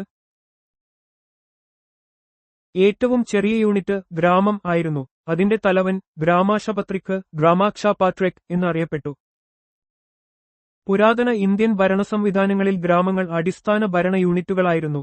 ഹർഷന്റെ കാലത്തും ഗ്രാമങ്ങൾ പ്രധാന പങ്ക് വഹിച്ചു. ഗ്രാമത്തിന്റെ ഭരണം ഗ്രാമാക്ഷപത്രിക് എന്ന ഉദ്യോഗസ്ഥന്റെ കീഴിലായിരുന്നു. താഴെ പറയുന്ന ഗുപ്താനന്തര രാജവംശങ്ങളെ അവയുടെ തലസ്ഥാനങ്ങൾ, സ്ഥലങ്ങൾ, പ്രധാന ഭരണാധികാരികൾ എന്നിവയുമായി ചേരുംപടി ചേർക്കുക. പർവർത്തി ഗുപ്ത, പുഷ്യഭൂതി അല്ലെങ്കിൽ വർധന രാജവംശം, മൈത്രക രാജവംശം, മൗഗരി രാജവംശം, ഗൗഡ അല്ലെങ്കിൽ ചന്ദ്ര രാജവംശം. പർവർത്തി ഗുപ്ത, മഗധ, മഹാസേന ഗുപ്ത, പുഷ്യഭൂതി അല്ലെങ്കിൽ വർധന രാജവംശം, ദാണേശ്വർ, പുഷ്യഭൂതി, പ്രഭാകരവർദ്ധനൻ, രാജ്യവർദ്ധനൻ, ഹർഷവർദ്ധനൻ, മൈത്രക രാജവംശം, വല്ലഭി, ഭട്ടാരക, ധാരസേന ഐവി, മൗഗരി രാജവംശം, കനൌജ്, ഹരിവർമ്മൻ, ഇഷാൻവർമ്മൻ, സർവവർമ്മൻ, ഗൗഡ അല്ലെങ്കിൽ ചന്ദ്ര രാജവംശം, ബംഗാൾ, ശശാങ്കൻ. ഗുപ്ത സാമ്രാജ്യത്തിന്റെ തകർച്ചയ്ക്ക് ശേഷം ഇന്ത്യയുടെ വിവിധ ഭാഗങ്ങളിൽ നിരവധി പ്രാദേശിക രാജവംശങ്ങൾ ഉയർന്നുവന്നു. ഈ രാജവംശങ്ങളും അവയുടെ ഭരണാധികാരികളും ഗുപ്താനന്തര കാലഘട്ടത്തിലെ രാഷ്ട്രീയ ഭൂപടത്തെ രൂപപ്പെടുത്തി. ഹർഷന്റെ ഉയർച്ചയോടെ വർധന രാജവംശം പ്രബലമായി. ധ്രുവസേനൻ രണ്ടാമൻ ഏത് രാജവംശത്തിൽപ്പെട്ടവനായിരുന്നു? മൈത്രക രാജവംശം. ധ്രുവസേനൻ രണ്ടാമൻ വല്ലഭിയുടെ മൈത്രക രാജവംശത്തിലെ പ്രമുഖനായ ഒരു ഭരണാധികാരിയായിരുന്നു. അദ്ദേഹം ഹർഷവർദ്ധനന്റെ മകളുമായി വിവാഹിതനായിരുന്നു. ഇത് മൈത്രക രാജവംശവും വർധന രാജവംശവും തമ്മിലുള്ള ബന്ധം ഉറപ്പിച്ചു. ഹ്യുവൻസാങ് തന്റെ യാത്രാവിവരണങ്ങളിൽ ധ്രുവസേനനെക്കുറിച്ച് പരാമർശിച്ചിട്ടുണ്ട്. ഫിറൂസ് ഷാ തുഗ്ലക്ക് സ്ഥാപിച്ച സുൽത്താനത്ത് കാലഘട്ടത്തിലെ പ്രധാനപ്പെട്ട പൊതുജനക്ഷേമ വകുപ്പുകൾ ഏതെല്ലാമായിരുന്നു? ദിവാൻ ഇ ഇസ്തിഹാഖ് പെൻഷൻ വകുപ്പ്, ദിവാൻ ഇ കൈറാത്ത് ചാരിറ്റി വകുപ്പ്, ദിവാൻ ഇ ബന്ധകൻ അടിമ വകുപ്പ്. ഫിറൂസ് ഷാ തുഗ്ലക്ക് സാമൂഹിക ക്ഷേമത്തിന് വലിയ പ്രാധാന്യം നൽകിയിരുന്നു. അദ്ദേഹം സ്ഥാപിച്ച ഈ വകുപ്പുകൾ പാവപ്പെട്ടവർക്കും ദരിദ്രർക്കും പെൻഷൻ, ചാരിറ്റി സഹായങ്ങൾ, കൂടാതെ അടിമകളുടെ ക്ഷേമം എന്നിവ ഉറപ്പാക്കാൻ ലക്ഷ്യം വെച്ചുള്ളവയായിരുന്നു. സുൽത്താനത്ത് കാലഘട്ടത്തിലെ മുസ്ലിം നിയമത്തിന്റെ 4 പ്രാഥമിക സ്രോതസ്സുകൾ ഏതൊക്കെയായിരുന്നു? ഖുർആൻ, ഹദീസ്, ഇജ്മാ, ഖിയാസ്. ഇസ്ലാം മത നിയമത്തിന്റെ ശരീഅത്ത് അടിസ്ഥാനങ്ങളായ ഈ 4 സ്രോതസ്സുകളാണ് സുൽത്താനത്ത് കാലഘട്ടത്തിലെ നിയമനിർമ്മാണത്തിനും നീതിന്യായ വ്യവസ്ഥയ്ക്കും ആധാരമായി വർത്തിച്ചത്. ഖുർആൻ ദിവ്യ വെളിപാടുകളും ഹദീസ് പ്രവാചകന്റെ വാക്കുകളും പ്രവൃത്തികളും അടങ്ങുന്നു. ഡൽഹി സുൽത്താനത്തിൽ ജലസേചനത്തിനായി കനാൽ സംവിധാനം പ്രോത്സാഹിപ്പിച്ച ആദ്യത്തെ ഭരണാധികാരി ആരായിരുന്നു? ഗിയാസുദ്ദീൻ തുഗ്ലക്ക്. കർഷകരുടെ ഉന്നമനത്തിനായി ജലസേചന സൗകര്യങ്ങൾ മെച്ചപ്പെടുത്തുന്നതിൽ ഗിയാസുദ്ദീൻ തുഗ്ലക്ക് വലിയ ശ്രദ്ധ ചെലുത്തി. കനാലുകൾ നിർമ്മിക്കുകയും പഴയവ നന്നാക്കുകയും ചെയ്തതിലൂടെ കാർഷിക ഉൽപ്പാദനം വർദ്ധിപ്പിക്കാൻ അദ്ദേഹത്തിന് സാധിച്ചു. കർഷകർക്കായി സോന്തർ അല്ലെങ്കിൽ തക്കാവി വായ്പകൾ ആരംഭിച്ച സുൽത്താനത്ത് ഭരണാധികാരി ആരായിരുന്നു? മുഹമ്മദ് തുഗ്ലക്ക്. മുഹമ്മദ് തുഗ്ലക്ക് കാർഷിക മേഖലയുടെ വികസനത്തിനായി നിരവധി പരിഷ്കാരങ്ങൾ ഏർപ്പെടുത്തി. തക്കാവി വായ്പകൾ കർഷകർക്ക് കൃഷി ആവശ്യങ്ങൾക്കായി പലിശരഹിത വായ്പകൾ നൽകി. ഇത് കാർഷിക ഉൽപ്പാദനം വർദ്ധിപ്പിക്കാൻ ലക്ഷ്യമിട്ടുള്ള ഒരു പ്രധാന നടപടിയായിരുന്നു. സുൽത്താനത്ത് കാലഘട്ടത്തിൽ ചുമത്തിയിരുന്ന 4 പ്രധാനതരം വരുമാന സ്രോതസ്സുകൾ, നികുതികൾ ഏതൊക്കെയായിരുന്നു? ജസിയ, സക്കാത്ത്, ഖരാജ്, ഉഷർ. ഡൽഹി സുൽത്താനത്തിലെ പ്രധാന നികുതികളായിരുന്നു ഇവ. ജസിയ മുസ്ലിം ഇതര ജനങ്ങളിൽ നിന്നും, സക്കാത്ത് മുസ്ലിങ്ങളിൽ നിന്നും, ഖരാജ് കാർഷിക ഭൂമിയിൽ നിന്നുള്ള നികുതിയായും ഉഷർ മുസ്ലിം ഭൂവുടമകളിൽ നിന്നുള്ള കാർഷിക നികുതിയായും ഈടാക്കിയിരുന്നു. ഇത് സുൽത്താനത്തിന്റെ സാമ്പത്തിക നട്ടെല്ലായിരുന്നു. മംഗോളിയരുടേതിന് സമാനമായി സൈനിക സംഘടനയ്ക്കായി ദശാംശ സമ്പ്രദായം സ്വീകരിച്ച സുൽത്താനേറ്റ് ഭരണാധികാരിയാര്? ഡൽഹി സുൽത്താനേറ്റിന്റെ സൈനിക സമ്പ്രദായം ദശാംശ സമ്പ്രദായത്തെ അടിസ്ഥാനമാക്കിയുള്ളതായിരുന്നു. ഇത് മംഗോളിയക്കാർ വ്യാപകമായി ഉപയോഗിച്ചിരുന്നു. ഇത് സൈന്യത്തെ 10ന്റെയും അതിന്റെ ഗുണിതങ്ങളുടെയും യൂണിറ്റുകളായി ക്രമീകരിച്ചു. ഡൽഹി സുൽത്താനേറ്റ് ഭരണാധികാരികൾ മംഗോൾ സൈനിക ഘടനയിൽ നിന്ന് പ്രചോദനം ഉൾക്കൊണ്ടാണ് ദശാംശ സമ്പ്രദായം സ്വീകരിച്ചത്. ഇത് സൈന്യത്തെ കാര്യക്ഷമമായി വിന്യസിക്കാനും നിയന്ത്രിക്കാനും സഹായിച്ചു, പ്രത്യേകിച്ച് അലാവുദ്ദീൻ ഖിൽജിയുടെയും പിന്നീട് മുഹമ്മദ് ബിൻ തുഗ്ലക്കിന്റെയും കാലഘട്ടത്തിൽ. സൈനികർക്ക് നേരിട്ട് പണമായി ശമ്പളം നൽകുന്നതിൽ പ്രശസ്തനായ സുൽത്താനേറ്റ് ഭരണാധികാരി ആരായിരുന്നു? അലാവുദ്ദീൻ ഖിൽജി. അലാവുദ്ദീൻ ഖിൽജി തന്റെ സൈന്യത്തെ ശക്തിപ്പെടുത്തുന്നതിന്റെ ഭാഗമായി സൈനികർക്ക് നേരിട്ട് പണമായി ശമ്പളം നൽകുന്ന രീതി നടപ്പിലാക്കി. ഇത് സൈന്യത്തിന്റെ അച്ചടക്കം മെച്ചപ്പെടുത്താനും അഴിമതി കുറക്കാനും സഹായിച്ചു. കുവത്ത് ഉൽ ഇസ്ലാം മോസ്ക്, അദായ ദിൻ കാ ജോൻപ്ര, കുതുബ് മിനാർ എന്നിവ നിർമ്മിച്ചത് ആരാണ്? കുതുബുദ്ദീൻ ഐബക്ക്. ഡൽഹി സുൽത്താനേറ്റിന്റെ സ്ഥാപകനായ കുതുബുദ്ദീൻ ഐബക്ക് ഈ പ്രധാനപ്പെട്ട സ്മാരകങ്ങളുടെ നിർമ്മാണത്തിന് തുടക്കമിട്ടു. കുവത്ത് ഉൽ ഇസ്ലാം മോസ്ക് ഇന്ത്യയിലെ ആദ്യത്തെ മോസ്കുകളിലൊന്നാണ്, കൂടാതെ കുതുബ് മിനാർ ഇൻഡോ ഇസ്ലാമിക് വാസ്തുവിദ്യയുടെ മികച്ച ഉദാഹരണങ്ങളിലൊന്നാണ്. സുൽത്താൻഗരി എന്നും അറിയപ്പെടുന്ന നാസിറുദ്ദീൻ മഹ്മൂദ് ശവകുടീരം നിർമ്മിച്ചത് ആരാണ്? ഇൽത്തുമിഷ്. ഡൽഹിയിലെ സുൽത്താൻഗരി ശവകുടീരം ഇൽത്തുമിഷ് തന്റെ മൂത്ത മകൻ നാസിറുദ്ദീൻ മഹ്മൂദിന്റെ ഓർമ്മയ്ക്കായി 1231-ൽ നിർമ്മിച്ചതാണ്. ഇന്ത്യയിലെ ആദ്യത്തെ ഇസ്ലാമിക ശവകുടീരമായി ഇത് കണക്കാക്കപ്പെടുന്നു. കൂടാതെ മംലൂക്ക് വാസ്തുവിദ്യയുടെ ഒരു പ്രധാന ഉദാഹരണം കൂടിയാണിത്.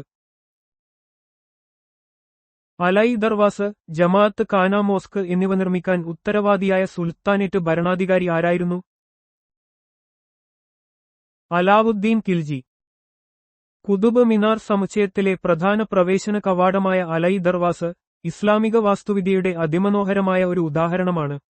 ഡൽഹിയിലെ ഏറ്റവും പഴക്കമുള്ള മോസ്കുകളിൽ ഒന്നായ ജമാഅത്ത് ഖാന മോസ്കും അലാവുദ്ദീൻ ഖിൽജിയുടെ കാലത്താണ് നിർമ്മിക്കപ്പെട്ടത്. സുൽത്താനേറ്റ് കാലഘട്ടത്തിൽ ഫിർദൌസി രചിച്ച പ്രശസ്ത പേർഷ്യൻ ഇതിഹാസം ഏതാണ്? ഷാഹ്നാമ. പേർഷ്യൻ സാഹിത്യത്തിലെ മഹത്തായ ഇതിഹാസ കാവ്യങ്ങളിൽ ഒന്നാണ് ഷാഹ്നാമ. 10ാം നൂറ്റാണ്ടിൽ രചിക്കപ്പെട്ട ഇത് പേർഷ്യൻ സംസ്കാരത്തെയും ഭാഷയെയും സംരക്ഷിക്കുന്നതിൽ നിർണായക പങ്ക് വഹിച്ചു. ഫിർദൌസിയെ പേർഷ്യയുടെ ദേശീയ കവിയായി കണക്കാക്കുന്നു. തബക്കാത്ത് ഇ നാസിരി എന്ന ചരിത്രകൃതി രചിച്ചത് ആരാണ്? മിൻഹാജ് ഇ സിറാജ്.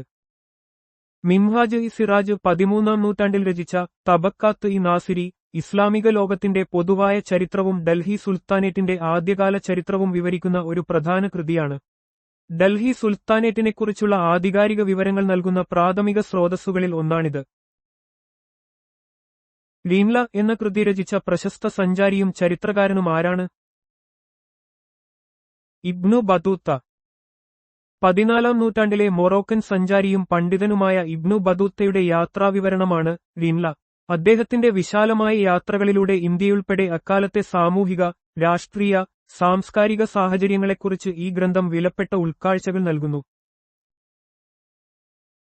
താരീഖ് ഇ ഫിറൂസ് ഷാഹി എന്ന കൃതി രചിച്ച ചരിത്രകാരൻ ആരാണ്? സിയാവുദ്ദീൻ ബറാനി. 14ാം നൂറ്റാണ്ടിലെ പ്രമുഖ ചരിത്രകാരനായ സിയാവുദ്ദീൻ ബറാനി രചിച്ച താരീഖ് ഇ ഫിറൂസ് ഷാഹി ഗിയാസുദ്ദീൻ ബാൽബന്റെ കാലം മുതൽ ഫിറൂസ് ഷാ തുഗ്ലക്കിന്റെ ഭരണത്തിന്റെ ആദ്യ വർഷങ്ങൾ വരെയുള്ള ഡൽഹി സുൽത്താനേറ്റിന്റെ ചരിത്രം വിശദമാക്കുന്നു. മധ്യകാല ഇന്ത്യയെക്കുറിച്ചുള്ള പഠനങ്ങൾക്ക് ഇത് ഒരു പ്രധാന റഫറൻസാണ്. ഖസൈൻ ഉൽ ഫുതുഹ്, തുഗ്ലക്നാമ എന്നീ കൃതികൾ രചിച്ചത് ആരാണ്? അമീർ ഖുസ്രു. അമീർ ഖുസ്രു ഒരു പേർഷ്യൻ കവിയും പണ്ഡിതനും സംഗീതജ്ഞനുമായിരുന്നു. ഇദ്ദേഹം ഇന്ത്യയുടെ തത്ത എന്നറിയപ്പെടുന്നു. ഖസൈൻ ഉൽ ഫുതുഹ് അലാവുദ്ദീൻ ഖിൽജിയുടെ വിജയങ്ങളെക്കുറിച്ചും തുഗ്ലക്നാമ തുഗ്ലക്ക് രാജവംശത്തിന്റെ ഉദയത്തെക്കുറിച്ചും പ്രതിപാദിക്കുന്നു. ഹിന്ദുസ്ഥാനി ശാസ്ത്രീയ സംഗീതത്തിന് ഇദ്ദേഹം വലിയ സംഭാവനകൾ നൽകിയിട്ടുണ്ട്. വിജയനഗര സാമ്രാജ്യം സ്ഥാപിച്ചത് ആര്? ഹരിഹരനും ബുക്കനും. വിജയനഗര സാമ്രാജ്യം 1336 ഹരിഹരനും ബുക്കനും ചേർന്നാണ് സ്ഥാപിച്ചത്. തുംഗഭദ്ര നദിയുടെ തീരത്താണ് ഈ സാമ്രാജ്യം നിലനിന്നിരുന്നത്. ദക്ഷിണേന്ത്യൻ ചരിത്രത്തിലെ പ്രധാനപ്പെട്ട ഒരു സാമ്രാജ്യമാണിത്. ദേവരായ ഒന്നാമന്റെ ഭരണകാലത്ത് വിജയനഗര സാമ്രാജ്യം സന്ദർശിച്ച ഇറ്റാലിയൻ സഞ്ചാരി ആരാണ്? Niccolo Conti. നിക്കോളോ കോണ്ടി ഒരു ഇറ്റാലിയൻ വ്യാപാരിയും സഞ്ചാരിയുമായിരുന്നു. അദ്ദേഹം 15-ാം നൂറ്റാണ്ടിന്റെ തുടക്കത്തിൽ ദേവരായ ഒന്നാമന്റെ ഭരണകാലത്ത് വിജയനഗര സാമ്രാജ്യം സന്ദർശിക്കുകയും തന്റെ യാത്രാവിവരണങ്ങളിൽ സാമ്രാജ്യത്തെക്കുറിച്ച് രേഖപ്പെടുത്തുകയും ചെയ്തു. ദേവരായ രണ്ടാമന്റെ ഭരണകാലത്ത് വിജയനഗര സാമ്രാജ്യം സന്ദർശിച്ച പേർഷ്യൻ അംബാസഡർ ആരാണ്? അബ്ദുർ റസാഖ്. അബ്ദുർ റസാഖ് പേർഷ്യയിൽ നിന്നുള്ള ഒരു പണ്ഡിതനും സഞ്ചാരിയും നയതന്ത്രജ്ഞനുമായിരുന്നു. അദ്ദേഹം 1443 ദേവരായ രണ്ടാമന്റെ ഭരണകാലത്ത് വിജയനഗരം സന്ദർശിക്കുകയും നഗരത്തിന്റെ സമ്പത്തും പ്രതാപവും കൃത്യമായി രേഖപ്പെടുത്തുകയും ചെയ്തു. ചന്ദ്രന്റെ ഒരു ഭാഗം മാത്രമേ നമുക്ക് എപ്പോഴും കാണാൻ കഴിയുന്നത് എന്തുകൊണ്ടാണ്? കാരണം അതിന്റെ അച്ചുതണ്ടിലുള്ള ഭ്രമണ കാലയളവ് ഭൂമിയെ ചുറ്റിയുള്ള പരിക്രമണ കാലയളവിന് തുല്യമാണ്. ചന്ദ്രൻ അതിന്റെ അച്ചുതണ്ടിൽ ഒരു തവണ കറങ്ങാൻ എടുക്കുന്ന സമയവും ഭൂമിയെ ഒരു തവണ ചുറ്റാൻ എടുക്കുന്ന സമയവും തുല്യമാണ്, ഏകദേശം 27.3 ദിവസം. ഈ പ്രതിഭാസത്തെ ടൈഡൽ ലോക്കിംഗ് എന്ന് വിളിക്കുന്നു. ഇതുകാരണം നമുക്ക് ചന്ദ്രന്റെ ഒരു വശം മാത്രമേ എപ്പോഴും കാണാൻ സാധിക്കൂ. ഒരു സൈഡീരിയൽ മാസത്തിന്റെ ദൈർഘ്യം എത്രയാണ്? 27.3 ദിവസം. ഒരു സൈഡീരിയൽ മാസം എന്നത് ചന്ദ്രൻ നക്ഷത്രങ്ങളെ അപേക്ഷിച്ച് ഭൂമിയെ ഒരു തവണ പൂർണ്ണമായി ചുറ്റി സഞ്ചരിക്കാൻ എടുക്കുന്ന സമയമാണ്. ഇത് ഏകദേശം 27.3 ദിവസമാണ്. ഇത് ചാന്ദ്ര കലണ്ടറുകളിലെ അടിസ്ഥാന യൂണിറ്റുകളിലൊന്നാണ്. ഒരു സിനോഡിക് മാസത്തിന്റെ ദൈർഘ്യം എത്രയാണ്? 29.5 ദിവസം. ഒരു സിനോഡിക് മാസം എന്നാൽ ചന്ദ്രൻ ഭൂമിയെ ഒരു പ്രാവശ്യം ചുറ്റി അതിന്റെ പഴയ സ്ഥാനത്ത് എത്താൻ എടുക്കുന്ന സമയമാണ്. ഇത് ഏകദേശം 29.5 ദിവസമാണ്. ഇത് അമാവാസിയിൽ നിന്ന് അടുത്ത അമാവാസിയിലേക്കുള്ള സമയത്തെ സൂചിപ്പിക്കുന്നു. ഈ കാലയളവാണ് ചന്ദ്രന്റെ ഘട്ടങ്ങൾ ആവർത്തിക്കാൻ എടുക്കുന്നത്. ബ്ലൂ മൂൺ എന്നറിയപ്പെടുന്ന ജ്യോതിശാസ്ത്ര പ്രതിഭാസം എന്താണ്? ഒരേ കലണ്ടർ മാസത്തിൽ 2 പൗർണമി സംഭവിക്കുന്നതിനെയാണ് ഇത് സൂചിപ്പിക്കുന്നത്. ഒരു ബ്ലൂ മൂൺ എന്നത് ഒരേ കലണ്ടർ മാസത്തിൽ രണ്ടാമത് വരുന്ന പൗർണമിയെയാണ് സാധാരണയായി വിശേഷിപ്പിക്കുന്നത്. ഇത് ഒരു സാധാരണ പ്രതിഭാസമല്ലെങ്കിലും ചന്ദ്രൻ നീലനിറത്തിൽ കാണപ്പെടുന്നു എന്നതിനർത്ഥമില്ല. ചിലപ്പോൾ ഒരു സീസണിലെ മൂന്നാമത്തെ പൗർണമിയെയും ബ്ലൂ മൂൺ എന്ന് പറയാറുണ്ട്. എന്താണ് ഒരു പൗർണമി? ഭൂമിയിൽ നിന്ന് നോക്കുമ്പോൾ ചന്ദ്രൻ പൂർണ്ണമായി പ്രകാശിക്കുന്ന ചാന്ദ്രഘട്ടമാണിത്. പൗർണമി എന്നത് ചന്ദ്രന്റെ ഒരു ഘട്ടമാണ്. ഈ സമയത്ത് സൂര്യൻ ഭൂമിയുടെ പിന്നിലുള്ള ചന്ദ്രനെ പൂർണ്ണമായി പ്രകാശിപ്പിക്കുന്നു. ഇത് ഭൂമിയിൽ നിന്ന് നോക്കുമ്പോൾ ചന്ദ്രനെ ഒരു വൃത്താകൃതിയിലുള്ള പൂർണ്ണരൂപമായി കാണാൻ സഹായിക്കുന്നു. ചുവന്ന ഗ്രഹം എന്നറിയപ്പെടുന്ന ഗ്രഹം ഏതാണ്? ചൊവ്വ. ചൊവ്വയെ ചുവന്ന ഗ്രഹം എന്ന് വിളിക്കുന്നത് അതിന്റെ ഉപരിതലത്തിൽ കാണുന്ന ഇരുമ്പ് ഓക്സൈഡിന്റെ അഥവാ തുരുമ്പ് സാന്നിധ്യം മൂലമാണ്. ഇത് ഗ്രഹത്തിന് ചുവപ്പ് കലർന്ന ഓറഞ്ച് നിറം നൽകുന്നു. സൂര്യനെ ഒരു തവണ ചുറ്റാൻ ചൊവ്വയ്ക്ക് എത്ര സമയമെടുക്കും? 687 ഭൗമ ദിവസങ്ങൾ. ചൊവ്വ സൂര്യനെ ഒരു തവണ ചുറ്റാൻ ഏകദേശം 687 ഭൗമ ദിവസങ്ങളെടുക്കും. ഇത് ഭൂമി സൂര്യനെ ചുറ്റുന്ന സമയത്തേക്കാൾ 365.25 ദിവസം കൂടുതലാണ്. ചൊവ്വയുടെ ഭ്രമണപഥം ഭൂമിയുടേതിനേക്കാൾ വലുതായതുകൊണ്ടാണ് ഈ വ്യത്യാസം. ചൊവ്വയുടെ 2 പ്രകൃതിദത്ത ഉപഗ്രഹങ്ങൾ ഏതാണ്? Phobos, demos. ചൊവ്വയ്ക്ക് 2 ചെറിയ പ്രകൃതിദത്ത ഉപഗ്രഹങ്ങളാണുള്ളത്, ഫോബോസും ഡെമോസും. ഈ ഉപഗ്രഹങ്ങൾ ചൊവ്വയുടെ ഗുരുത്വാകർഷണ വലയത്തിൽ കുടുങ്ങിയ ചിഹ്നഗ്രഹങ്ങളാണെന്ന് കരുതപ്പെടുന്നു. സൂര്യനെ ഒരു തവണ ചുറ്റാൻ വ്യാഴത്തിന് എത്ര സമയമെടുക്കും? ഏകദേശം 12 ഭൗമവർഷങ്ങൾ. സൗരയൂഥത്തിലെ ഏറ്റവും വലിയ ഗ്രഹമായ വ്യാഴം സൂര്യനെ ഒരു തവണ ചുറ്റാൻ ഏകദേശം 12 ഭൗമവർഷങ്ങൾ എടുക്കും. ഇതിന് കാരണം സൂര്യനിൽ നിന്നുള്ള വ്യാഴത്തിന്റെ വലിയ ദൂരവും അതിന്റെ ഭ്രമണപഥത്തിന്റെ വലുപ്പവുമാണ്. സൗരയൂഥത്തിലെ ഏറ്റവും വലിയ ഉപഗ്രഹം ഏതാണ്? ഗാനിമീഡ്. വ്യാഴത്തിന്റെ ഉപഗ്രഹമായ ഗാനിമീഡ് ആണ് സൗരയൂഥത്തിലെ ഏറ്റവും വലിയ ഉപഗ്രഹം. ഇത് ബുധൻ ഗ്രഹത്തേക്കാൾ വലുതും സ്വന്തമായി ഒരു കാന്തികക്ഷേത്രമുള്ളതുമായ ഏക ഉപഗ്രഹവുമാണ്. സൗരയൂഥത്തിലെ രണ്ടാമത്തെ വലിയ ഗ്രഹം ഏതാണ്? ശനി. ശനി ഗ്രഹമാണ് സൗരയൂഥത്തിലെ രണ്ടാമത്തെ വലിയ ഗ്രഹം. വ്യാഴത്തിനു ശേഷം ഏറ്റവും വലിയ ഗ്രഹമാണിത്. ശനിയുടെ പ്രധാന സവിശേഷത അതിന്റെ മനോഹരമായ വലയങ്ങളാണ്. ഏത് ഗ്രഹമാണ് അതിന്റെ അതിമനോഹരമായ വലയ സംവിധാനത്തിന് പേരുകേട്ടത്? ശനി. ശനി ഗ്രഹം അതിന്റെ അതിമനോഹരവും സങ്കീർണവുമായ വലയ സംവിധാനത്തിന് പേരുകേട്ടതാണ്. ഈ വലയങ്ങൾ പ്രധാനമായും ഐസ് കണികകളും പാറകളും പൊടിപടലങ്ങളും ചേർന്നതാണ്, കൂടാതെ ഇവയെ ദൂരദർശിനിയിലൂടെ വ്യക്തമായി കാണാൻ സാധിക്കും. ശനിയുടെ വലയങ്ങൾ പ്രാഥമികമായി എന്തുകൊണ്ടാണ് നിർമ്മിച്ചിരിക്കുന്നത്? ഐസിന്റെയും പാറകളുടെയും വേർതിരിച്ച കണികകൾ. ശനിയുടെ മനോഹരമായ വലയങ്ങൾ പ്രധാനമായും ഐസ് കണികകൾ, പാറക്കഷണങ്ങൾ, പൊടിപടലങ്ങൾ എന്നിവയാൽ നിർമ്മിതമാണ്. ഈ വലയങ്ങൾ ശനിയുടെ ഗുരുത്വാകർഷണത്താൽ ഒരുമിച്ച് നിർത്തപ്പെട്ടിരിക്കുന്നു. അവ ശനിയുടെ പ്രകൃതിദത്തമായ ഉപഗ്രഹങ്ങളുടെ അവശിഷ്ടങ്ങളാണെന്ന് കരുതപ്പെടുന്നു. സൂര്യനെ ഒരു തവണ വലം വയ്ക്കാൻ ശനിക്ക് എത്ര സമയമെടുക്കും? ഏകദേശം 30 ഭൗമവർഷങ്ങൾ. ശനി ഗ്രഹത്തിന് സൂര്യനെ ഒരു തവണ ചുറ്റാൻ ഏകദേശം 29.5 ഭൗമവർഷങ്ങൾ, ഏകദേശം 30 വർഷം എടുക്കും. ഈ ദീർഘമായ ഭ്രമണപഥം ശനിയുടെ സൂര്യനിൽ നിന്നുള്ള വലിയ ദൂരം കാരണമാണ്. ശനിയുടെ ഏറ്റവും വലിയ ഉപഗ്രഹം ഏതാണ്? ടൈറ്റൻ. സൗരയൂഥത്തിലെ ഏറ്റവും വലിയ രണ്ടാമത്തെ ഉപഗ്രഹവും ശനിയുടെ ഏറ്റവും വലിയ ഉപഗ്രഹവുമാണ് ടൈറ്റൻ. ഇത് കട്ടിയുള്ള അന്തരീക്ഷമുള്ള ഒരേയൊരു ഉപഗ്രഹമാണ്, പ്രധാനമായും നൈട്രജൻ, മീഥേൻ എന്നിവയാൽ സമ്പന്നമാണിത്. യുറാനസിനെ ഒരു ഗ്രഹമായി ആദ്യമായി തിരിച്ചറിഞ്ഞത് ആരാണ്? William Herschel. 1781-ൽ ബ്രിട്ടീഷ് ജ്യോതിശാസ്ത്രജ്ഞനായ വില്യം ഹെർഷൽ യുറാനസിനെ ആദ്യമായി ഒരു ഗ്രഹമായി തിരിച്ചറിഞ്ഞു. ഇതിനു മുമ്പ് ഇത് ഒരു നക്ഷത്രമായോ വാൽനക്ഷത്രമായോ ആണ് കണക്കാക്കപ്പെട്ടിരുന്നത്. ശനിയെ കൂടാതെ വലയങ്ങളുള്ള ഗ്രഹം ഏതാണ്? യുറാനസ്. ശനിക്ക് പുറമെ വ്യാഴം, യുറാനസ്, നെപ്റ്റ്യൂൺ എന്നീ ഗ്രഹങ്ങൾക്കും വലയങ്ങളുണ്ട്. എന്നാൽ യുറാനസിന്റെ വലയങ്ങൾ ശ്രദ്ധേയമാണ്. ഇത് തണുത്തുറഞ്ഞ കണങ്ങളും പാറകളും ചേർന്ന നേർത്തതും ഇരുണ്ടതുമായ വലയങ്ങളാണ്. സൂര്യനെ ഒരു തവണ വലം വയ്ക്കാൻ യുറാനസ് എത്ര സമയമെടുക്കും? ഏകദേശം 84 ഭൗമവർഷങ്ങൾ. യുറാനസിന് സൂര്യനെ ഒരു തവണ ചുറ്റാൻ ഏകദേശം 84 ഭൗമവർഷങ്ങൾ വേണ്ടിവരുന്നു. സൂര്യനിൽ നിന്നുള്ള വലിയ ദൂരം കാരണം ഇതിന് വളരെ ദൈർഘ്യമുള്ള ഭ്രമണപഥമുണ്ട്.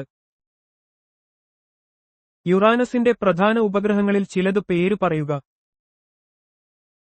Miranda, Ariel, Umbriel, Titania. യുറാനസിന് നിരവധി ഉപഗ്രഹങ്ങളുണ്ട്. അവയിൽ Titania, Oberon, Umbriel, Ariel, Miranda എന്നിവയാണ് ഏറ്റവും പ്രധാനപ്പെട്ടവ. ഷേക്സ്പിയർ, പോപ്പ് കൃതികളിലെ കഥാപാത്രങ്ങളുടെ പേരുകളാണ് ഇവയ്ക്ക് നൽകിയിരിക്കുന്നത്. സൂര്യനിൽ നിന്ന് ഏറ്റവും ദൂരെയുള്ളതും ദൂരദർശിനിയിലൂടെ പച്ചനിറത്തിൽ കാണുന്നതുമായ ഗ്രഹം ഏതാണ്? നെപ്റ്റ്യൂൺ. നെപ്റ്റ്യൂൺ സൂര്യനിൽ നിന്ന് ഏറ്റവും ദൂരെയുള്ള ഗ്രഹമാണ്. അതിന്റെ അന്തരീക്ഷത്തിലെ മീഥേൻ വാതകത്തിന്റെ സാന്നിധ്യം കാരണമാണ് ഇത് ദൂരദർശിനിയിലൂടെ നോക്കുമ്പോൾ നീലകലർന്ന പച്ചനിറത്തിൽ കാണപ്പെടുന്നത്. നെപ്റ്റ്യൂൺ ഗ്രഹം കണ്ടെത്തിയത് ആരാണ്? ഏതു വർഷമാണ്? ജി. ഗല്ലേ 1846-ൽ. 1846-ൽ ജർമ്മൻ ജ്യോതിശാസ്ത്രജ്ഞനായ Johann Gottfried Galle, G Galle, ആണ് നെപ്റ്റ്യൂൺ ഗ്രഹം കണ്ടെത്തിയത്. യുറാനസിന്റെ ഭ്രമണപഥത്തിലെ വ്യതിയാനങ്ങൾ നിരീക്ഷിച്ച് നെപ്റ്റ്യൂണിന്റെ സാന്നിധ്യം പ്രവചിക്കപ്പെട്ടിരുന്നു. നൽകിയിട്ടുള്ള വിവരങ്ങൾ അനുസരിച്ച് ലോകത്തിലെ ഏറ്റവും വലിയ ജനസംഖ്യയുള്ള രാജ്യം ഏതാണ്? ചൈന. സമീപകാലം വരെ ചൈനയായിരുന്നു ലോകത്തിലെ ഏറ്റവും വലിയ ജനസംഖ്യയുള്ള രാജ്യം. എന്നാൽ ഐക്യരാഷ്ട്രസഭയുടെ ഏറ്റവും പുതിയ കണക്കുകൾ പ്രകാരം 2023-ൽ ഇന്ത്യ ചൈനയെ മറികടന്ന ലോകത്തിലെ ഏറ്റവും ജനസംഖ്യയുള്ള രാജ്യമായി മാറി. പട്ടികയനുസരിച്ച് ലോക ജനസംഖ്യയിൽ രണ്ടാം സ്ഥാനത്തുള്ള രാജ്യം ഏതാണ്? ഇന്ത്യ. സമീപകാലം വരെ ഇന്ത്യ ലോക ജനസംഖ്യയിൽ രണ്ടാം സ്ഥാനത്തായിരുന്നു. എന്നാൽ 2023-ൽ ഐക്യരാഷ്ട്രസഭയുടെ റിപ്പോർട്ട് പ്രകാരം ഇന്ത്യ ലോകത്തിലെ ഏറ്റവും വലിയ ജനസംഖ്യയുള്ള രാജ്യമായി മാറി. അതിനാൽ നിലവിൽ രണ്ടാം സ്ഥാനത്തുള്ളത് ചൈനയാണ്. ലോക ജനസംഖ്യയുടെ ഏകദേശം എത്ര ശതമാനമാണ് അമേരിക്കൻ ഐക്യനാടുകൾ ഉൾക്കൊള്ളുന്നത്? 4.42%. അമേരിക്കൻ ഐക്യനാടുകൾ ലോകത്തിലെ മൂന്നാമത്തെ വലിയ രാജ്യമാണ്, കൂടാതെ ലോക ജനസംഖ്യയുടെ ഏകദേശം 4.42% അവിടെ വസിക്കുന്നു. ഈ ഡാറ്റ കാലക്രമേണ വ്യത്യാസപ്പെടാം, അതിനാൽ ഏറ്റവും പുതിയ കണക്കുകൾ ശ്രദ്ധിക്കുക. ലോകത്തിലെ ഏറ്റവും വലിയ ചൂടൻ മരുഭൂമി ഏതാണ്? അത് പ്രധാനമായും എവിടെയാണ് സ്ഥിതി ചെയ്യുന്നത്?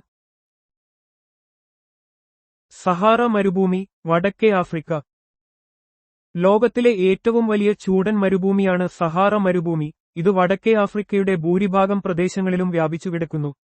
9.2 ദശലക്ഷം ചതുരശ്ര കിലോമീറ്ററിലധികം വിസ്തൃതിയുള്ള ഇത് ആഫ്രിക്കൻ ഭൂഖണ്ഡത്തിന്റെ ഏകദേശം 31% ഉൾക്കൊള്ളുന്നു. ആഗോളതലത്തിൽ രണ്ടാമത്തെ വലിയ ചൂടൻ മരുഭൂമി ഏതാണ്? അതിന്റെ ഭൂമിശാസ്ത്രപരമായ സ്ഥാനം എവിടെയാണ്? അറേബ്യൻ മരുഭൂമി, പശ്ചിമേഷ്യ, മിഡിൽ ഈസ്റ്റ്.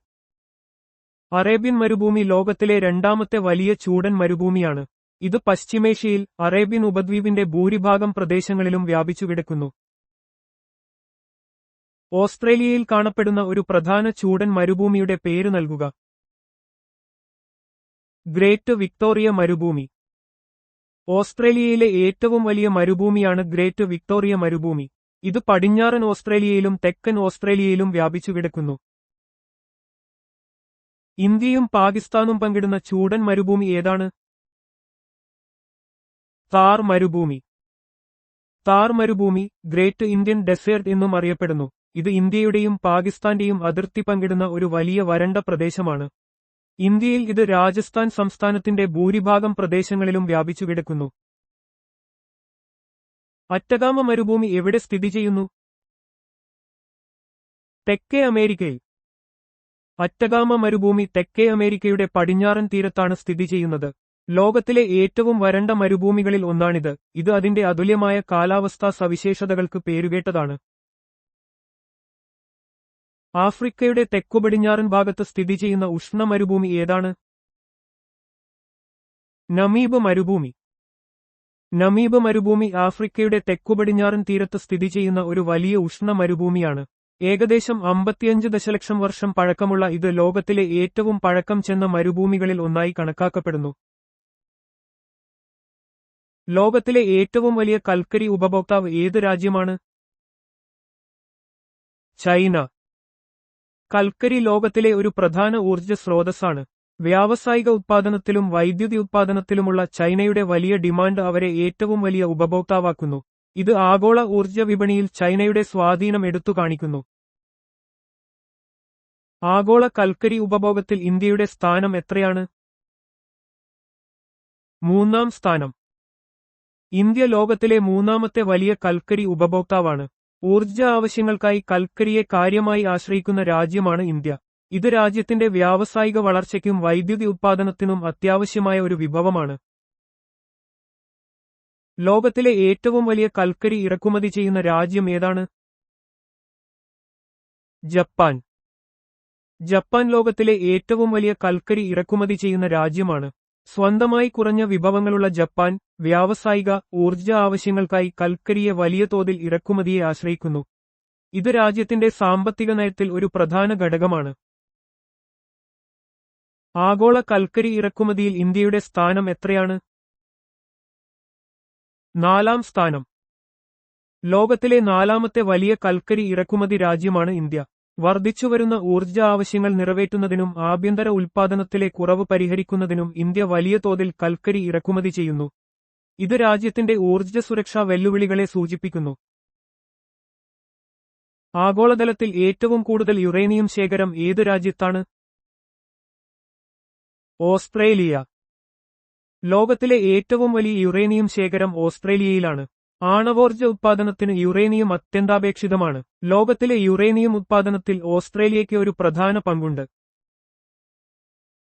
ലോകത്തിലെ ഏറ്റവും വലിയ വെള്ളി ഉത്പാദക രാജ്യം ഏതാണ്?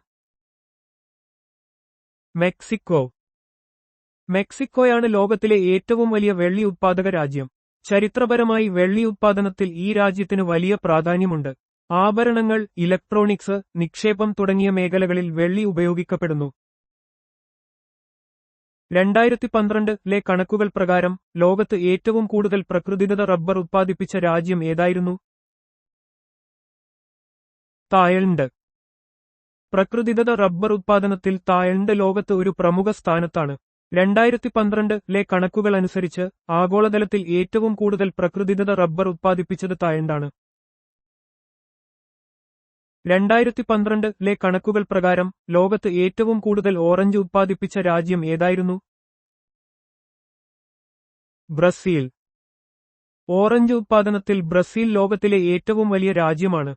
2012 കണക്കുകൾ അനുസരിച്ച് ആഗോളതലത്തിൽ ഏറ്റവും കൂടുതൽ ഓറഞ്ച് ഉത്പാദിപ്പിച്ചത് ബ്രസീലാണ്. ബ്രസീലിലെ കാലാവസ്ഥ ഓറഞ്ച് കൃഷിക്ക് വളരെ അനുയോജ്യമാണ്. മാംഗനീസിന്റെ പ്രാഥമിക വ്യാവസായിക ഉപയോഗം എന്താണ്? ഇരുമ്പയിര് ഉരുക്കുന്നതിനും ഫെറോ അലോയ്സ് നിർമ്മിക്കുന്നതിനും മാംഗനീസ് ഒരു പ്രധാന അസംസ്കൃത വസ്തുവാണ്. മാംഗനീസ് ഇരുമ്പയിര് ഉരുക്കുന്ന പ്രക്രിയയിൽ ഒരു പ്രധാന അസംസ്കൃത വസ്തുവായി വർത്തിക്കുന്നു. കൂടാതെ വിവിധതരം ഫെറോ അലോയ്സ്, ഇരുമ്പും മറ്റു മൂലകങ്ങളും ചേർന്ന സങ്കരലോഹങ്ങൾ നിർമ്മിക്കുന്നതിനും ഇത് അത്യന്താപേക്ഷിതമാണ്. ബോക്സൈറ്റിന്റെ പ്രാഥമിക ഘടകം എന്താണ്? ഹൈഡ്രേറ്റഡ് അലുമിനിയം ഓക്സൈഡുകൾ. ബോക്സൈറ്റ് അലുമിനിയം ഉൽപ്പാദനത്തിനുള്ള ഒരു പ്രധാന അയിരാണ്. ഹൈഡ്രേറ്റഡ് അലുമിനിയം ഓക്സൈഡുകളാണ് ഇതിന്റെ പ്രധാന ഘടകം. വ്യവസായത്തിൽ അലുമിനിയം ലോഹം നിർമ്മിക്കാൻ ബോക്സൈറ്റ് ഉപയോഗിക്കുന്നു. IMYB 2022 അനുസരിച്ച് ബോക്സൈറ്റ് ഉൽപ്പാദനത്തിൽ ഏറ്റവും മുന്നിലുള്ള ഇന്ത്യൻ സംസ്ഥാനം ഏതാണ്? ഒഡീഷ. ഇന്ത്യൻ മിനറൽസ് ഇയർബുക്ക് IMYB 2022 പ്രകാരം ഇന്ത്യയിൽ ബോക്സൈറ്റ് ഉൽപ്പാദനത്തിൽ ഒഡീഷയാണ് ഒന്നാം സ്ഥാനത്ത്. ഈ സംസ്ഥാനത്ത് ധാരാളം ബോക്സൈറ്റ് നിക്ഷേപങ്ങളുണ്ട്. ഇത് രാജ്യത്തിന്റെ അലുമിനിയം വ്യവസായത്തിന് നിർണായകമാണ്. ബോക്സൈറ്റിൽ നിന്ന് ലഭിക്കുന്ന പ്രധാന ഉൽപ്പന്നങ്ങൾ എന്തൊക്കെയാണ്? അലുമിനിയവും. ബോക്സൈറ്റ് സംസ്കരിച്ച് ആദ്യം അലുമിനിയം ഓക്സൈഡ് വേർതിരിച്ചെടുക്കുന്നു. പിന്നീട് വൈദ്യുത വിശ്ലേഷണത്തിലൂടെ ഈ അലുമിനയിൽ നിന്ന് അലുമിനിയം ലോഹം ഉൽപ്പാദിപ്പിക്കുന്നു. അലുമിനിയം വ്യവസായത്തിന്റെ അടിസ്ഥാന ഘടകങ്ങളാണ് ഇവ. ചെമ്പിന്റെ പ്രധാന വ്യാവസായിക ഉപയോഗങ്ങൾ എന്തൊക്കെയാണ്? ചെമ്പ് വൈദ്യുത വ്യവസായത്തിൽ വയറുകൾ, ഇലക്ട്രിക് മോട്ടോറുകൾ, ട്രാൻസ്ഫോർമറുകൾ, ജനറേറ്ററുകൾ എന്നിവ നിർമ്മിക്കാൻ ഉപയോഗിക്കുന്നു. പ്രതിരോധം, ബഹിരാകാശ പരിപാടികൾ, റെയിൽവേ, വൈദ്യുതി, ടെലികമ്മ്യൂണിക്കേഷൻ കേബിളുകൾ എന്നിവയിലും ഇത് പ്രയോജനപ്പെടുത്തുന്നു. ചെമ്പ് നല്ലൊരു വൈദ്യുതചാലകവും താപചാലകവുമാണ്. ഈ ഗുണങ്ങൾ കാരണം ഇലക്ട്രോണിക്, വൈദ്യുത വ്യവസായങ്ങളിൽ ഇതിന് വലിയ പ്രാധാന്യമുണ്ട്. കൂടാതെ അതിന്റെ ഡക്ടൈൽ സ്വഭാവം വയറുകൾ നിർമ്മിക്കാൻ അനുയോജ്യമാക്കുന്നു. IMYB 2022 അനുസരിച്ച് ചെമ്പ് ഉൽപ്പാദനത്തിൽ മുന്നിട്ട് നിൽക്കുന്ന ഇന്ത്യൻ സംസ്ഥാനങ്ങൾ ഏതെല്ലാം? മധ്യപ്രദേശും രാജസ്ഥാനും. ഇന്ത്യൻ മിനറൽസ് ഇയർബുക്ക് IMYB 2022 പ്രകാരം മധ്യപ്രദേശും രാജസ്ഥാനുമാണ് ഇന്ത്യയിലെ പ്രധാന ചെമ്പ് ഉൽപ്പാദക സംസ്ഥാനങ്ങൾ. മധ്യപ്രദേശിലെ മലാഞ്ചഗണ്ട്, രാജസ്ഥാനിലെ കേത്രി സിംഗാന ബെൽറ്റ് എന്നിവ ചെമ്പ് ഖനനത്തിന് പേരുകേട്ട സ്ഥലങ്ങളാണ്. ഇന്ത്യയിലെ പ്രധാന സ്വർണ്ണഖനികൾ ഏതെല്ലാം? കോലാർ സ്വർണ്ണ ഖനി കർണാടക, ഹുട്ടി സ്വർണ്ണ ഖനി കർണാടക, രാമഗിരി സ്വർണ്ണ ഖനി ആന്ധ്രാപ്രദേശ്. ഇന്ത്യയിലെ പ്രധാന സ്വർണ്ണ ഖനികളാണ് കർണാടകയിലെ കോലാർ, ഹുട്ടി, ആന്ധ്രാപ്രദേശിലെ Ramagiri. Kolar gold field KGF ഇന്ത്യയിലെ ഏറ്റവും പഴക്കമുള്ളതും അറിയപ്പെടുന്നതുമായ സ്വർണ്ണ ഖനികളിൽ ഒന്നാണ്. സ്വർണം ഉൽപ്പാദിപ്പിക്കുന്ന പ്രധാന രണ്ട് ഇന്ത്യൻ സംസ്ഥാനങ്ങൾ ഏതെല്ലാം? കർണാടകയും ജാർഖണ്ഡും. ഇന്ത്യയിൽ സ്വർണ്ണ ഉൽപ്പാദനത്തിൽ മുന്നിട്ട് നിൽക്കുന്ന സംസ്ഥാനങ്ങളാണ് കർണാടകയും ജാർഖണ്ഡും. കർണാടകയിലെ കോലാർ, ഹുട്ടി ഖനികൾ സ്വർണ്ണ ഉൽപ്പാദനത്തിന് പേരുകേട്ടതാണ്. ജാർഖണ്ഡിലും ചില സ്വർണ്ണ നിക്ഷേപങ്ങളുണ്ട്. ആഭരണങ്ങൾ കൂടാതെ വെള്ളിയുടെ ഒരു പ്രധാന ആധുനിക ഉപയോഗം എന്താണ്? സോളാർ സെല്ലുകൾക്ക് ഫോട്ടോവോൾട്ടായിക് സെല്ലുകൾ പേസ്റ്റ് നിർമ്മിക്കാൻ. ആഭരണങ്ങളിലും നാണയങ്ങളിലും ഉപയോഗിക്കുന്നതിനു പുറമെ സോളാർ സെല്ലുകളുടെ നിർമ്മാണത്തിൽ വെള്ളിക്ക് പ്രാധാന്യമുണ്ട്. സോളാർ സെല്ലുകളിൽ വൈദ്യുതിയുടെ നല്ലൊരു ചാലകമായി വെള്ളി പേസ്റ്റ് ഉപയോഗിക്കുന്നു. ഇത് വൈദ്യുതി ഉൽപ്പാദനത്തിന്റെ കാര്യക്ഷമത വർദ്ധിപ്പിക്കുന്നു. വെള്ളി ഉൽപ്പാദിപ്പിക്കുന്ന പ്രധാന ഇന്ത്യൻ സംസ്ഥാനങ്ങൾ ഏതെല്ലാം? രാജസ്ഥാനും കർണാടകയും. ഇന്ത്യയിലെ പ്രധാന വെള്ളി ഉൽപ്പാദക സംസ്ഥാനങ്ങളാണ് രാജസ്ഥാനും കർണാടകയും. രാജസ്ഥാനിലെ സവാർ ഖനികൾ വെള്ളി ഉൽപ്പാദനത്തിന് പേരുകേട്ടതാണ്. സ്വർണ്ണ ഖനികളോടൊപ്പം വെള്ളിയും ചിലപ്പോൾ ലഭിക്കാറുണ്ട്. ലെഡിന്റെയും സിങ്കിന്റെയും പ്രധാന വ്യാവസായിക ഉപയോഗം എന്താണ്? ലെഡ് ആസിഡ് സ്റ്റോറേജ് ബാറ്ററികൾ നിർമ്മിക്കാൻ. ലെഡ് ആസിഡ് ബാറ്ററികളാണ് ലെഡിന്റെ പ്രധാന വ്യാവസായിക ഉപയോഗം. സിങ്ക് പ്രധാനമായും ഗാൽവനൈസേഷൻ പ്രക്രിയയിൽ സ്റ്റീലിനെ തുരുമ്പെടുക്കുന്നതിൽ നിന്ന് സംരക്ഷിക്കാൻ ഉപയോഗിക്കുന്നു. എന്നാൽ ലെഡിനൊപ്പം ബാറ്ററി നിർമ്മാണത്തിലും ഇതിന് പങ്കുണ്ട്. ഓട്ടോമോട്ടീവ് വ്യവസായത്തിൽ ഈ ബാറ്ററികൾ വ്യാപകമായി ഉപയോഗിക്കുന്നു. ഇന്ത്യയിൽ ലെഡിന്റെയും സിങ്കിന്റെയും ഏക ഉത്പാദക സംസ്ഥാനം ഏതാണ്? രാജസ്ഥാൻ. ലെഡ്, സിങ്ക് എന്നിവയുടെ ഉത്പാദനത്തിൽ രാജസ്ഥാൻ ഇന്ത്യയിൽ മുൻപന്തിയിലാണ്. ഈ ലോഹങ്ങൾ ഖനനം ചെയ്യുന്നത് പ്രധാനമായും സൾഫൈഡ് അയിരുകളിൽ നിന്നാണ്. ഇവ വ്യാവസായികമായി വളരെ പ്രാധാന്യമുള്ളവയാണ്. നിക്കലിന്റെ ചില പ്രധാന വ്യാവസായിക ഉപയോഗങ്ങൾ എന്തൊക്കെയാണ്? സ്റ്റെയിൻലെസ് സ്റ്റീൽ നിർമ്മാണത്തിൽ, രാസവസ്തു വ്യവസായങ്ങളിൽ ഉത്പ്രേരകമായി, ഇലക്ട്രോപ്ലേറ്റിംഗ് മെറ്റീരിയലായി, ചൂടിനെ പ്രതിരോധിക്കുന്ന അലോയ്കളിൽ, നിക്കൽ കാഡ്മിയം ബാറ്ററികളിൽ എന്നിവയിൽ നിക്കൽ ഉപയോഗിക്കുന്നു. നിക്കൽ ഒരു ലോഹമാണ്. സ്റ്റെയിൻലെസ് സ്റ്റീൽ, അലോയ്കൾ എന്നിവയുടെ നിർമ്മാണത്തിൽ ഇത് വ്യാപകമായി ഉപയോഗിക്കുന്നു. ഇതിന് മികച്ച നാശപ്രതിരോധ ശേഷിയും ഉയർന്ന താപനിലയെ ചെറുക്കാനുള്ള കഴിവുമുണ്ട്. ഇത് പല വ്യാവസായിക ആവശ്യങ്ങൾക്കും അനുയോജ്യമാക്കുന്നു. ഇന്ത്യയിൽ നിക്കലിന്റെ പ്രധാന ഉത്പാദക സംസ്ഥാനം ഏതാണ്? ജാർഖണ്ഡ്. ഇന്ത്യയിൽ നിക്കലിന്റെ പ്രധാന ഉത്പാദക സംസ്ഥാനമാണ് ജാർഖണ്ഡ്. ഒഡീഷയിലും നിക്കൽ നിക്ഷേപങ്ങളുണ്ട്. ഇത് രാജ്യത്തിന്റെ വ്യാവസായിക മേഖലയ്ക്ക് നിർണായകമായ ഒരു ലോഹമാണ്. ഇന്ത്യയിലെ ആദ്യത്തെ പ്രധാന ലിഥിയം ശേഖരം കണ്ടെത്തിയത് എവിടെയാണ്? ജമ്മു ആൻഡ് കാശ്മീർ. ഇന്ത്യയിൽ ആദ്യമായി ഒരു പ്രധാന ലിഥിയം ശേഖരം കണ്ടെത്തിയത് ജമ്മു ആൻഡ് കാശ്മീരിലെ റിയാസി ജില്ലയിലാണ്.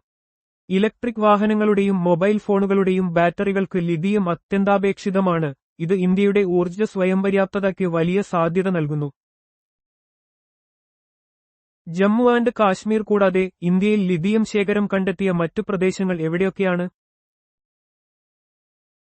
കർണാടകയിലെ മാണ്ഡ്യ ജില്ലയിലെ മാരാലഗല പ്രദേശം. ജമ്മു ആൻഡ് കാശ്മീരിനു പുറമെ കർണാടകയിലെ മാണ്ഡ്യ ജില്ലയിലെ മാരാലഗല പ്രദേശത്തും ലിഥിയം ശേഖരം കണ്ടെത്തിയിട്ടുണ്ട്. ഈ കണ്ടെത്തലുകൾ രാജ്യത്തിന്റെ സാമ്പത്തിക വളർച്ചയ്ക്കും ഊർജ്ജ സുരക്ഷയ്ക്കും ലിഥിയം അധിഷ്ഠിത വ്യവസായങ്ങൾക്കും വലിയ ഉത്തേജനം നൽകും. അസ്ബസ്റ്റോസിന്റെ പ്രധാന ചരിത്രപരവും ആധുനികവുമായ ഉപയോഗങ്ങൾ എന്തൊക്കെയാണ്? അസ്ബസ്റ്റോസ് പ്രധാനമായും അസ്ബസ്റ്റോസ് തുണിത്തരങ്ങൾ, സിമന്റ് ഷീറ്റുകൾ, പൈപ്പുകൾ, ബ്രേക്ക് ലൈനിങ്ങുകൾ, ഇൻസുലേഷൻ, തീപിടിക്കാത്ത വസ്ത്രങ്ങൾ എന്നിവയിൽ ഉപയോഗിച്ചിരുന്നു. അസ്ബസ്റ്റോസ് ഉയർന്ന താപനിലയെയും തീയെയും പ്രതിരോധിക്കുന്ന ഒരു പ്രകൃതിദത്ത ധാതുവാണ്. ഇത് ഒരു കാലത്ത് കെട്ടിട നിർമ്മാണത്തിലും വ്യാവസായിക ഉൽപ്പന്നങ്ങളിലും വ്യാപകമായി ഉപയോഗിച്ചിരുന്നു. എന്നാൽ ശ്വാസകോശ രോഗങ്ങൾക്ക് കാരണമാകുന്നതിനാൽ ഇതിന്റെ ഉപയോഗം ഇപ്പോൾ പല രാജ്യങ്ങളിലും നിയന്ത്രിക്കപ്പെട്ടിട്ടുണ്ട്. ചുണ്ണാമ്പുകല്ല് പ്രധാനമായും എന്തിനാൽ നിർമ്മിതമാണ്? കാൽസ്യം കാർബണേറ്റ് CaCO3 കാൽസൈറ്റ് എന്ന ധാതുവിന്റെ രൂപത്തിൽ. ചുണ്ണാമ്പുകല്ല് പ്രധാനമായും കാൽസ്യം കാർബണേറ്റ് CaCO3 കൊണ്ടാണ് നിർമ്മിച്ചിരിക്കുന്നത്. ഇത് കാൽസൈറ്റ് എന്ന ധാതുവിന്റെ രൂപത്തിലാണ് കാണപ്പെടുന്നത്. സിമന്റ്, നിർമ്മാണ സാമഗ്രികൾ, കൃഷി എന്നിവയുൾപ്പെടെ വിവിധ വ്യവസായങ്ങളിൽ ഇത് വ്യാപകമായി ഉപയോഗിക്കുന്നു. ചുണ്ണാമ്പുകല്ലിന്റെ പ്രധാന ഉത്പാദക സംസ്ഥാനങ്ങൾ ഏതൊക്കെയാണ്? രാജസ്ഥാൻ, മധ്യപ്രദേശ്, ആന്ധ്രാപ്രദേശ്. രാജസ്ഥാൻ, മധ്യപ്രദേശ്, ആന്ധ്രാപ്രദേശ് എന്നിവയാണ് ഇന്ത്യയിലെ പ്രധാന ചുണ്ണാമ്പുകല്ല് ഉത്പാദക സംസ്ഥാനങ്ങൾ. സിമന്റ് വ്യവസായത്തിന് ഇത് അത്യന്താപേക്ഷിതമായ ഒരു അസംസ്കൃത വസ്തുവാണ്. കൂടാതെ കാർഷിക ആവശ്യങ്ങൾക്കും ഇത് ഉപയോഗിക്കുന്നു. ക്രൂഡ് ഓയിലിന്റെയും പ്രകൃതിവാതകത്തിന്റെയും പ്രധാന ശേഖരങ്ങളും ഉത്പാദനവുമുള്ള ഇന്ത്യൻ സംസ്ഥാനങ്ങൾ ഏതൊക്കെയാണ്? ശേഖരങ്ങൾക്ക് അസം, ഗുജറാത്ത്, രാജസ്ഥാൻ. ഉത്പാദനത്തിന് രാജസ്ഥാൻ, അസം. പ്രകൃതിവാതകത്തിൽ ഗുജറാത്ത്. ഇന്ത്യയിൽ ക്രൂഡ് ഓയിലിന്റെയും പ്രകൃതിവാതകത്തിന്റെയും പ്രധാന ശേഖരങ്ങൾ അസം, ഗുജറാത്ത്, രാജസ്ഥാൻ എന്നിവിടങ്ങളിലാണ്. ഉത്പാദനത്തിൽ രാജസ്ഥാൻ, അസം. പ്രകൃതിവാതകത്തിൽ ഗുജറാത്ത് എന്നിവ മുന്നിട്ടു നിൽക്കുന്നു. ഈ ഇന്ധനങ്ങൾ രാജ്യത്തിന്റെ ഊർജ്ജ ആവശ്യകതകൾക്ക് അതീവ നിർണായകമാണ്. കോബാൾട്ടിന്റെ പ്രധാന വ്യാവസായിക ഉപയോഗങ്ങൾ എന്തൊക്കെയാണ്? റീചാർജ് ചെയ്യാവുന്ന ബാറ്ററി വ്യവസായത്തിലും ശക്തമായ കാന്തങ്ങൾ നിർമ്മിക്കുന്നതിനും കോബാൾട്ട് ഉപയോഗിക്കുന്നു. കോബാൾട്ട് റീചാർജ് ചെയ്യാവുന്ന ലിഥിയം അയൺ ബാറ്ററികളിൽ പ്രധാനമായും ഉപയോഗിക്കുന്ന ഒരു ലോഹമാണ്. ഇലക്ട്രിക് വാഹനങ്ങളുടെയും പോർട്ടബിൾ ഇലക്ട്രോണിക് ഉപകരണങ്ങളുടെയും നിർമ്മാണത്തിൽ ഇത് ഒരു പ്രധാന പങ്ക് വഹിക്കുന്നു. ശക്തമായ കാന്തങ്ങൾ നിർമ്മിക്കുന്നതിലും ഇതിന് ഉപയോഗങ്ങളുണ്ട്. കോബാൾട്ട് ഇന്ത്യ ആഭ്യന്തരമായി ഉത്പാദിപ്പിക്കുന്നുണ്ടോ അതോ പ്രധാനമായും ഇറക്കുമതിയെ ആശ്രയിക്കുന്നുണ്ടോ? ഇന്ത്യ കോബാൾട്ടിനായി പ്രധാനമായും ഇറക്കുമതിയെ ആശ്രയിക്കുന്നു, പ്രധാനമായും നെതർലൻഡ്സ്, USA എന്നിവിടങ്ങളിൽ നിന്ന്. എന്നിരുന്നാലും ഒഡീഷ, ജാർഖണ്ഡ്, നാഗാലാൻഡ് എന്നിവിടങ്ങളിൽ ഇതിന് ശേഖരങ്ങളുണ്ട്. കോബാൾട്ട് ഒരു നിർണായക ലോഹമാണ്, പ്രത്യേകിച്ച് ബാറ്ററി നിർമ്മാണത്തിനും പ്രതിരോധ വ്യവസായങ്ങൾക്കും. ഇന്ത്യക്ക് ചില ശേഖരങ്ങളുണ്ടെങ്കിലും ആഭ്യന്തര ഉത്പാദനം കുറവായതിനാൽ ഇറക്കുമതിയെയാണ് പ്രധാനമായും ആശ്രയിക്കുന്നത്. ലോകത്തിലെ കോബാൾട്ട് ഉത്പാദനത്തിൽ ഡെമോക്രാറ്റിക് റിപ്പബ്ലിക് ഓഫ് കോങ്കോ ഒരു പ്രധാന പങ്ക് വഹിക്കുന്നു. ടങ്സ്റ്റണിന്റെ മറ്റൊരു പേരെന്താണ്? അതിന്റെ പ്രധാന സവിശേഷതകൾ എന്തൊക്കെയാണ്? ടങ്സ്റ്റൺ വോൾഫ്രാം എന്നും അറിയപ്പെടുന്നു. ഉയർന്ന സാന്ദ്രത, നല്ല നാശന പ്രതിരോധം, മികച്ച താപ, വൈദ്യുത ചാലക എന്നിവയാണ് ഇതിന്റെ പ്രധാന സവിശേഷതകൾ. ഉയർന്ന ദ്രവണാങ്കമുള്ള ലോഹങ്ങളിൽ ഒന്നാണ് ടങ്സ്റ്റൺ. ഇതിന് ഏറ്റവും ഉയർന്ന ടെൻസൈൽ ശക്തിയുമുണ്ട്. ഫിലമെന്റുകൾ, ഇലക്ട്രിക്കൽ കോണ്ടാക്റ്റുകൾ, ഇലക്ട്രോഡുകൾ, ഉയർന്ന താപനിലയുള്ള മിശ്രിതങ്ങൾ എന്നിവ നിർമ്മിക്കാൻ ഇത് വ്യാപകമായി ഉപയോഗിക്കുന്നു. ടങ്സ്റ്റൺ ഉത്പാദിപ്പിക്കുന്ന പ്രധാന ഇന്ത്യൻ സംസ്ഥാനം ഏതാണ്? രാജസ്ഥാൻ. രാജസ്ഥാനിലെ ദേഗാന പ്രദേശമാണ് ഇന്ത്യയിലെ പ്രധാന ടങ്സ്റ്റൺ ഉത്പാദന കേന്ദ്രം. ഈ ലോഹം പ്രതിരോധ മേഖലയിലും വ്യവസായങ്ങളിലും അത്യന്താപേക്ഷിതമാണ്. അതിന്റെ സവിശേഷതകൾ കാരണം ടിന്നിന്റെ പ്രധാന ഉപയോഗങ്ങൾ എന്തൊക്കെയാണ്? വിഷാംശമില്ലാത്ത സ്വഭാവം, ഉയർന്ന വഴക്കം, രാസപരമായ നിഷ്ക്രിയത്വം എന്നിവ കാരണം ടിൻ ഭക്ഷ്യ എണ്ണകൾ, ഭക്ഷണപദാർത്ഥങ്ങൾ, പാനീയങ്ങൾ എന്നിവയുടെ പാക്കേജിംഗിനായി, രാസവസ്തുക്കൾ സൂക്ഷിക്കുന്ന ടാങ്കുകൾ, കപ്പാസിറ്ററുകൾ, ഇലക്ട്രോഡുകൾ, ഫ്യൂസ് വയറുകൾ എന്നിവയിൽ ഉപയോഗിക്കുന്നു. ടിൻ ഒരു വെളുത്ത, തിളക്കമുള്ള, മൃദുലമായ ലോഹമാണ്. ഭക്ഷ്യവസ്തുക്കൾ പാക്ക് ചെയ്യുന്ന ടിൻകാനുകളിൽ ടിൻ പ്ലേറ്റിംഗ് വളരെ സാധാരണമാണ്. ഇത് തുരുമ്പ് പിടിക്കുന്നതിൽ നിന്ന് ലോഹങ്ങളെ സംരക്ഷിക്കുകയും ചെയ്യുന്നു. ടിൻ ഉത്പാദിപ്പിക്കുന്ന പ്രധാന ഇന്ത്യൻ സംസ്ഥാനം ഏതാണ്? ഛത്തീസ്ഗഡ്. ഇന്ത്യയിൽ ടിന്നിന്റെ പ്രധാന ഉത്പാദക സംസ്ഥാനം ഛത്തീസ്ഗഡാണ്. പ്രധാനമായും ബസ്തർ ജില്ലയിലാണ് ടിൻ അയിര് നിക്ഷേപങ്ങൾ കാണപ്പെടുന്നത്. ക്രോമൈറ്റിന്റെ രാസഘടന എന്താണ് ക്രോമിയത്തെ ബഹുമുഖമാക്കുന്നത്? ക്രോമൈറ്റ് രാസപരമായി ഇരുമ്പ് ക്രോമിയം ഓക്സൈഡ് FeCr2O4 എന്നാണ് അറിയപ്പെടുന്നത്. നാശം, ഓക്സീകരണം, തേയ്മാനം, ഘർഷണം എന്നിവയെ പ്രതിരോധിക്കാനുള്ള ശേഷിയും കാഠിന്യം വർദ്ധിപ്പിക്കാനുള്ള കഴിവും ക്രോമിയത്തെ ബഹുമുഖമാക്കുന്നു. സ്റ്റെയിൻലെസ് സ്റ്റീൽ നിർമ്മാണത്തിൽ ക്രോമിയം ഒരു പ്രധാന ഘടകമാണ്. ഇതിന്റെ സവിശേഷ ഗുണങ്ങൾ കാരണം ലോഹങ്ങൾക്ക് മിനുസവും തിളക്കവും നൽകാനും കാഠിന്യം വർദ്ധിപ്പിക്കാനും ഉപയോഗിക്കുന്നു.